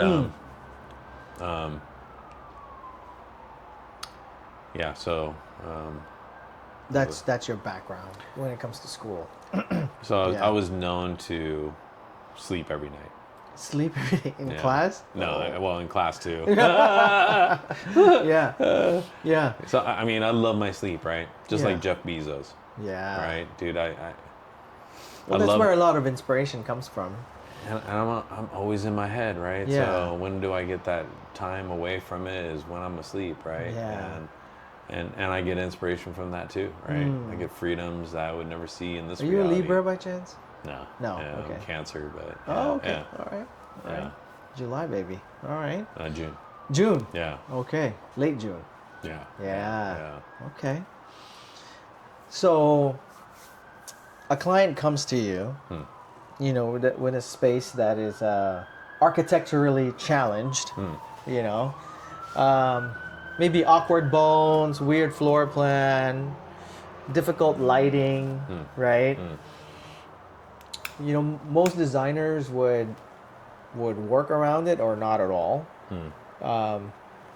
What do you see in that constraint that kind of becomes a seed for the solution? Wow, that's a good question. Yeah. Yeah, because some people wonder how I do what I do, Yeah. right? And I praise questions, right? I'm curious myself, right? So the more questions, I feel challenged, right? I do take things personally though, like I said, but the reason why I do that, I think, is to really feel it from the heart, right? Because when it resonates that deep, I feel like I'm backing them up, right? Because I'm playing team, right? And a lot of this You're backing up your clients. Yeah, because, man, they got the city saying, no, you can't do this, you can't do that. And they're like, why can't I do this and that? And I have to go, well, the reason why you can't do this and that is because you got to do this and that, right? And it's trying, right? To make people understand this sometimes has been a challenge, yet sometimes people are so amazingly understandable, right? So that's kind of the play too, is like understanding who I'm going to be working with. What is their situation? What are we dealing with, right? Yeah. Well, because not all projects are with somebody who is such an out of the box thinker as you are, that you could kind of already see how it's going to plan out. Not all projects are worth taking on, in my opinion, right? Yeah, and that's really been my main problem, right? Is that I wanted to take everything on, right? Because I wanted everything to be solved. Yeah. And I really have that kind of confidence where I've seen it. I've done stuff in high school, right? So it's like, and some of this stuff is just so easy for me, right? And it's just because I've done it so many times, right? That I'm a rated applicant with the City of Seattle, right? So when I do stuff with the City of Seattle, they say, oh, okay, it's Robert Bonner. He has a number. He knows the process. We don't have to go out to the site, right? That saves you a fee. Yeah. And then they go and they look at my drawings and they go straight to review. And because I have that status, a lot of people wait 3 months to get a review, and mine will be almost automatic at times, depending on what kind of parameters we're dealing with, right? So I'm able to get over-the-counter permits a lot of the times, right? What's the quickest one that you've been able to get approved? I mean, right now I'm dealing with one in Bellevue where, it's 2 months to as-built, design, get to review, and get feedback from the City of Bellevue. Wow. 2 months. You're able to get it approved. Nice. Not approved yet. Oh, okay. But, the other thing too is when you say 2 months, what does that involve? So that way, our listeners be able to. That's a great question. Yeah. Yeah, because nobody can fathom what this takes. Yeah. Right? Yeah. It's like, imagine going to IKEA and buying a bookcase and then you don't have the instructions and you got to figure out how to put it together, right? And so we're making the IKEA directions for your home, right? Of how to build the project. Yeah, and on your site. Yeah. Right? So I'm so blessed to have a friend who, his dad had, one of the largest Asian-owned civil companies in Los Angeles. Civil engineering companies. Yeah. So having that groundwork and that understanding from the beginning, right, out of college, I can do, I'm not a licensed engineer, so I can't stamp it, but I know enough where I can document it in such a way with knowledge that the city trusts what I'm doing, that they'll accept it. And I do projects in Seattle where, I've gotten a garage approved in the setback. Wow. I've actually made a house more, quote, quote, non-conforming because I know the director's rules of the City of Seattle and extended its non-conformity in setbacks because they allow it with certain details, certain understandings, certain requirements. But think about that. We can now continue it versus jogging it back and going this way vertically as well. To the point where some inspectors who we've, because you got to call the inspector to approve the project or to start it, where they didn't even want to do it because they didn't even know that was possible. Interesting. You know what I mean? So, yeah. And so when people come to judge or say that's not possible or you don't know what you're doing, I a lot of times I stay silent because I've already fought those battles, right? I've already done so many things that are, check this out and you tell me how that was done. Yeah. But I know how that was done. But so many people probably driven by that project and do not understand how that house was built with a 5-foot setback in the front. Yeah. Right? And get it approved. Yeah. With a 2-car garage in Seattle in the setback, right? There's rare. Yeah. So rare. It's always a single garage. Yeah. That's the allowance. I was able to negotiate this. I told the reviewer, hey, if I don't get this done, you might have to call me like in a week because I might not be alive. Holy crap. So, that's going to be a very important skill coming down these next few years, because density is a big problem in our city in Seattle right now. I mean, everywhere pretty much, right? It's keeping home prices up. And so being able to cram as much space into such a limited space is going to be very important, I would say. So it's super important to be creative. Yeah. And like going back to Goat Hill, the house is only 15 feet wide. So how many people can fit a living room, kitchen, dining room, and 4 bedrooms with 4 baths in 1,800 square feet? with a garage Right. on a 2,500 square foot lot. Jeez. But it feels like you're in paradise. Yeah. You know what I When mean? you do that, I mean that extra square footage helps a lot. And that's what I do is, you know, like having that background in retail has really helped me to be efficient, right? If you go to, what's the most busy intersection in Tokyo? Shinjuku? Shibuya? I think it's Shibuya. Yeah. So one of those is one of the Starbucks that I worked on, right? Wow. Yeah, and to think about planning in the sense of, you know, Japanese standards, millimeters, right? I use that today when I design in the sense of efficiency. So if you want to question like my value and my price and what I charge, I will save you that easily in construction 5 times. Wow. Right? Plus the ROI that I bring in, right? Yeah. Because I understand these things, right? Right. So why wouldn't you want to do that? At that time, it's questionable for you on your choices, right? Yeah. But let me help you to understand. Let's make a 4-bedroom, 4-bathroom in an 1,800 square foot home, which is almost an ADU. Yeah. You tell me what kind of ADU you've seen.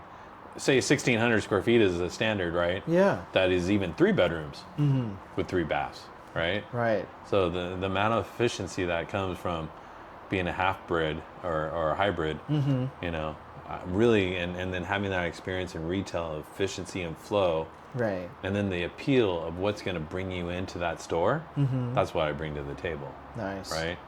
Are you more looking for individual clients right now, or are you also working with builders as well too? I've been working with a mix, right? Okay. So typically it's investors who want to do a flip, who want to, you know, make more money, right? A lot of the projects that I do are for listing or for sale, right? I like those things because early on in my career, I had this really cool house over in Newport Shores, and Trends magazine, I don't know if you remember them. Yeah. They reached out to me and said, hey, we want to publish that home. What? But they couldn't because my clients could barely afford the water meter. Oh. You know what I mean? So now they got to furnish it and then do all this landscaping, right? And so that was like, bittersweet, right? Yeah. So many of those moments. So from that, you know, the question is, how can I get something staged with furniture, right? Have nice professional photos. Right. And then now have proof on concept. Yeah. Right? So now we got proof of concept, proof of work, right? Timing. I know the budget. Yeah. Like, man, we got a system. and how many people are doing it, right? Yeah. And I see these people doing it, right? And they're not doing it. And they might say some things about what I'm doing, and I might say some things that they're doing, right? You know? But man, imagine if we could collaborate with, say, 5 investors, right? And say, you know, I'll find the land. We can do the design, GC, right? And then relist it, right? And then bring $1 million in return, right? You know, who wouldn't want to do that, right? Yeah. You know, double your money, right? It's, you know, it's pretty guaranteed in the system, right? Yeah. But, you know, when we were talking earlier, you know, location matters, right? Most of the time, it's Kirkland, Bellevue, Sammamish, right? What would you say is an ideal house for something like that? Like, let's talk like structure, as far as the house goes. Yeah, that's a great question. Yeah.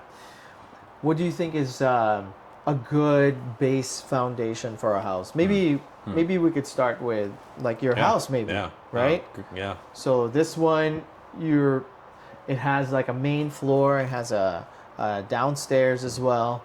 And then you have expandability off to the side as well too. Yeah. Right? Yeah. So thinking about something like maybe similar to your house, you know, what are the good bones? What's a good size for a lot? And let's say Bellevue, hypothetically. If we're trying to make $500,000 in profit, let's say. Well, I think you could what do would that. be a good structure for a house like that? Yeah, great. Would be a Rambler or split level, with maybe a 5,000 square foot lot, you know. Yeah, all that. Yeah, all that. Yeah, split level is perfect, right? Because most people don't like them. You know, and that's where it started, right? Is one of the, you know, first projects of this concept was a split level in Houghton, right? $1.1 million purchase with literal shit on the walls, right? Wow. Yeah. Right? Yeah, it was like no carpet, no nothing, right? For 1.1, right? Yeah. I mean, it was like everybody said tear it down, right? And clients who acquired it, I said no, don't tear it down. Let's relook at it. Let's bump out in certain strategic points, right? So the budget was like 500K to 1.6 in, and then it sold for 2.45. Wow. Yeah, on a snowy day. Jeez. Yeah. 1.65 all in. Yeah. Sold for 2.45. Yeah. Jeez Louise. Yeah. Dang. And the agent didn't even think it could sell for that. Wow. The agent thought it could sell for 1.8, What? 2 million. Holy moly. And I was like, 2.5. 2.5. I said Yeah. 2.5. Yeah. They listed it for 2.45. Jeez. And they got, I think, 2.47. 247. With 2 offers Jeez Louise. in 1 week Wow. on a snowy day. And I had friends going to the listing, taking pictures of how many people were at that listing. Wow. Because the whole neighborhood was watching this and couldn't believe it. Like, who would do Jeez. this? Dang, brother. Right. That's crazy. And it sets the mark for that whole neighborhood still to this day. Still to this day. And nobody wow. still understands how we got that. Dang, bro. Yeah. And I keep on doing this in random neighborhoods, right? Where people say it's not possible. Yeah. You can't do that. It'll never happen. Your Jeez. shit's ugly. right? Yeah. Whatever, You know? right? Yeah. And then we pull it off. Oh, man. Right? And even some of the people I help Yeah. come to that conclusion Yeah. and try to do it themselves too, right? Yeah. Which I bring it on, right? Yeah. Because my whole intentions is, man, let's do it together. Uh-huh. Let's have some good stories. Yeah. Yeah. You know? And if you want to change the story, that's up to you. And I'll still try to help you, right? Yeah. But now through that, I realize I can't help everybody. Yeah. You know? How do you get over getting stabbed in the back? You know, because, you know, it's happened quite a few times, Yeah. right? Where, you know, you help a client out and, you know, you teach them. Yeah. And then later on, you know, it ends up being a pie in their face. Yeah. You know, how do you manage that? You know, I used to just take it on, right? But through time, you know, one of the moments where I realized I had a choice, right, is when this homeless guy was going to come straight at me and was going to, you know, tackle me, right? And he tackled my friends before this, What? but I didn't even know, right? They were just laughing and watching what was going to happen, right? Dang. And I was the last one to have this effect out of 4 of my friends, right? Wow. So they were curious to see how I was going to handle it, right? Holy crap. And I just stood my ground. And I just looked at him. And he was confused as, you know, F, right? Because he was buff. And it wasn't that hot of a day, but he had his shirt off. And I could tell, you know what, if I run, he's probably going to catch up, right? If I try to hurt him, we'll probably hurt each other, right? So I just You don't said, know what he got, you know, in the back of his pocket or dude, something. this is downtown Seattle, right? You know, the crazy people. Was it after a game or something? No, I worked in downtown, right? You know, like you're us. Shoot. You know, I mean, this is back in the day where it's not as crazy as it is today. Yeah. But it was pretty crazy back then. Oh, yeah. No people singing It's opera. a different kind of crazy. It's kind of crazy. Yeah, Like, that yeah. person just, you know. Triads and Yeah, all maybe that stuff. asylum up on the hill had a Jeez. purpose. I don't know. But, Yeah. here comes this guy running at me. I stand my ground. And he's just tripping out on me. And I just say, hey, do you need a hug? Wow. And he was just like so shocked by that that he got down on his knees and then went and spit a loogie in front of me What? and then licked it off the ground What? and then looked at me with such appreciation and love. That's so crazy, Yeah, before bro. we were doing AID. You know what I mean? Wow. That is nuts. And all my friends witnessed that. Yeah. Me standing Jeez. my ground, me sharing love. Wow. Right, and showing a different realm. Yeah. Right? We flipped the matrix That's at that moment, right? You know? Bro. Yeah. Wow. So What's the chances? I mean, it's somebody who's like totally tripping out. Because one totally friend got unpredictable. Bro, You know? talking about playing with a wild card, man. Yeah. Yeah. And Jeez. that's been my challenge, right? Is like, you know, going to architecture school, right? you know, my parents, you know, looked like they had a lot of money, but, you Yeah. know, I mean, I went to one of the most expensive schools and I didn't know how they were going to afford it. And it made me feel bad, right? But the great thing is when I went to submit to go to that school, I sent them drawings and they offered to pay for half of my education. Nice. You know? So it was like doing things on a whim. Yeah. Right? And listen to that voice going, you know, maybe scratch it, right? Yeah. And I go, maybe there's a reason for this. And then taking action and doing it, man, it has opened these doors that are just like unbelievable, right? That's amazing. I can't explain, right? To some, Yeah. maybe they'd be like, oh, that's just coincidence. Yeah. That's nothing, you But know. it's too many of them. Too many of Too them. many of them, brother. I just have to Yeah. believe, right? It's Yeah. the easiest thing for me, right? I don't want to discredit it. And dude, Yeah. the more I believe, the more I see, Exactly. you know, and people, you know, say, show me. Yeah. And it's been shown, right? To you know, I probably shared way too much at times, right? But I know you're a believer too. Yeah. And I'm like, dude, how is this possible? Right. And you're like, I don't know. You know, because you see it too, Yeah. right? Totally. And who's us to question or discredit it other than to Exactly. embrace it? I mean, the way I see it, you know, you could believe in anything that you want.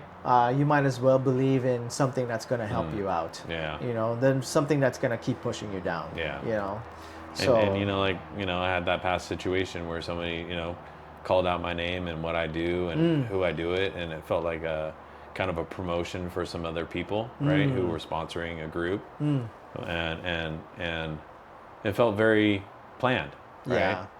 And I Coordinated. you mean? coordinated, Okay. and it was already like, these are people you don't want to help, Yeah. right? It was already, everybody was saying, hey, these are people you don't help, Yeah. and I was wary too.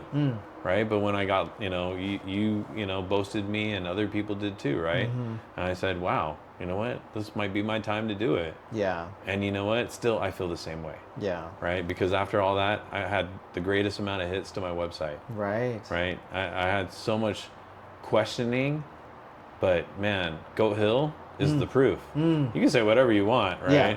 But I know so many people tried. Yeah. And you we picked up got- a few clients even more, right? Yeah. And that's the crazy part about it. And that's why I believe, right? Because I Yeah. said nothing. Yeah. And you know what? I purposely said nothing because I was on vacation. And I said to myself, oh, wow, this is the trial. Yeah. I'm going to either fuck up my whole, you know, vacation and be pissed off, right? Just like with Hino running away on our birthdays, Yeah. you know?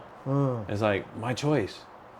And I chose not to say anything because I'm going to be present to my boys Right. and my friends. And I was loving the moment I was having at that time. Nice. And nobody could take that away. Nice. And that was the lesson. And that was the precious, right? And that has helped me so much.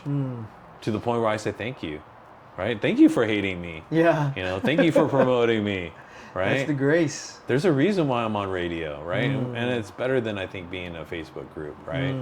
You know, 15,000 unique visitors listening into Every single. yeah, Day, AM week. 1000, right? It's not some like channel Yeah. that you've never heard of. It's Right. affiliated, right? Right. You know, I'm helping Chris with his home. I've been so dedicated, you know, helping the host and the producer of the show, That's right? nice. Yeah. And I continue to help people in my group, in my network, And right? they're grateful for it. And they're grateful and they're Yeah. and they appreciate it, right? They 'Cause acknowledge it. who Yeah. wouldn't appreciate that, right? And you know Right. what's so funny is the people who judge. You know what? You can just find the plans that I did. You know, I'll share it. And I've said this to people openly. Hey, you know what? You can ask the city of Seattle and ask for those plans, and then why not compare it to mine and see how they plagiarized what I knew, because all the things that they said that couldn't be done somehow magically became done Yeah. because they didn't know, Yeah. right? Yeah. It's And- that secret sauce, man. Dude, and that's a blessing, right? It is a blessing. Because I walk on the edge, a quarter inch at a time. I mean, what price would you put on that? I mean, right? dude. Being that differentiator, Yeah. right? Yeah. I mean, especially if you're able to repeat it, Yeah, Right? time and time again, right? Time and time again. And I'm blessed to have people that trust me through it. Right. I understand it too. I walk a fine line as well, right? Yeah. But my whole purpose is, man, I want to help you see it through, right? Right. If I help your dream come through, I know my dream will come true too. Exactly. Right? Yeah. And It's I'm that like, fulfillment. God, and Right. how good is that? Yeah. right? When I drive by a house that we've touched, it's such a proud moment, right? Right. You know, imagine we help, you know, find the property. We help change. Man, we're a change component. We could change their life Right. in one day if they let us do it. Yeah. You know. That's it. I mean, 100 years from now, Robert, I mean, you know, a family, let's say 100 years from now, we're all gone, we're both gone. You know, a family tours a home that you design in Boulder, in Beverly Hills, in Miami, Seattle, Bellevue, right in our backyard. What would you want that family to feel? What can you name that feeling that you want them to feel? 100 years from now, we're all gone. What's that nameless something that you want them to feel? If you can describe it. You know, just because I'm a believer, right? You know, I prayed upon it, and you know, I heard two things, like bring a Jesus table, and bring a place for me to be welcomed, right? So that translated to me is, I need to give you a front porch, I need to give you a dining room for Jesus to come back at, right? Which is going to be like a big table. Yeah. I call it the Jesus table. Oh. I know what it means. People go, what are you talking about, right? Yeah, You know, yeah. I don't even have it for myself yet. Yeah. But it's coming. Yeah. Right? You know, and so when people say Jesus is coming, right, I really believe it's the Jesus table, right? And, you know, out of all the stories to share, you know, this one really touches my heart, as in the sense that I was helping a couple rehab their home. They said they didn't really need a dining room. Became this kind of small area, just kind of like my house right now, right? And because of the staircase, it took more room, and their dining room got even smaller, to the point where it was just going to be like a kitchen island. And so one of our jokes was like, you know, I knew that they didn't believe, you know, we'd have some good drinks, you know, super hosts, but I knew in their heart, you know, they had it, right? So kind, so gentle. I really enjoyed our meetings, right? That's one of the greatest things about what I do is, man, those meetings with my clients, right? Just hearing their stories. And so I was like, man, let's make your living room into your dining room. And they're like, nah, we're gonna do that. And that's what happened. No. And they said, when they have parties and they have great get-togethers, right? They were like working for allrecipes.com, and they were high-level execs, right? Oh, wow. Yeah, so imagine the food that they were making. Their kitchen was made for that, right? Major. Their kitchen was, and I cook, right? So that's another thing as a component. How many of your architects know how to cook, right? And I'll come to your house and I'll cook for you just to show that it works, right? Yeah. You know, but here we have this, they said their best stories happened at the dining room. Wow. And then they had 2 children. Right after that. And they were twins. And one could not see and one could not hear. Aw. Right? So I felt like that's symbolic in the sense of, you know, of belief, right? You know, we cannot see or we cannot hear, or, you know, the senses that we have, and you know, they're genius, right? Because they've taken, or one sense has been removed, slightly diminished, you know. Yeah, so they're just like, you know, these special genius children. And during or after that time, I started seeing this praise or appreciation, right, for belief. And it was like, you know, that's what I believe I'm here to do, is I have a ministry, right? Woo! And it's hard for me to say this, right? You know, because I don't boast about it, right? Because I've been, you know, I lose business sometimes because of my beliefs, right? I say I'm creating God spaces. I know some people are not going to like the fact that I believe, right? Aw. Especially in this neighborhood. Yeah. Yeah. You know? But I feel so graced that I'm going to hear the word, right? And then I'm going to take action to it, just like my mom and dad would, right? Aw. No matter what, right? Yeah. And then bring that, and then hear the stories afterwards. Man, that's my mark, right? It's like, man, I wouldn't be here other than for them, you know, and my beliefs to be here, right? It's a miracle. That's so powerful, man. Dude, yeah. And Ministry of Architecture. God, you know? Yeah. And one of the greatest goth bands is, what is it? something ministry. Oh, man. I forgot what they're called, but man, I Yeah. liked them. You know, so man, it's full circle, right? It's like, man, what can we do? What can we make a difference? Plus, I want my boys to continue this, right? I didn't continue my parents' insurance empire, which, you know, at times I have regrets because I could have made good money. I could have taken that money, done real good developments, right? Yeah. You know? Well, you're bringing in something that's even more meaningful now. You know, Yeah, and that was really the purpose, right? Yeah. Yeah. He's creating a space where people could worship, you know, in their activities, in their daily activities. You know, they bring the important people in their lives in there. They create a lot of memories in there. In a lot of ways, I mean, that's feeling God, right? Yeah. In those moments and in those memories. Yeah. It's something that they're gonna enjoy for the rest of their lives. Yeah. And maybe carry on in, you know, the next realm. Yeah. That's strong, bro. 100 years from now. Well, I mean, I, you know, like, So here's another story too. Is imagine having a best friend in high school, and he tells you back in those days, oh yes, I'm going to have you design my home. And he follows through and says, dude, can you design my home? And then, you know, one of our other good friends too is the contractor. Yeah. And we all built it together. Yeah. And it's such a beautiful home, right? And, you know, to know that he's happy and he lives in it and he appreciates me still, right?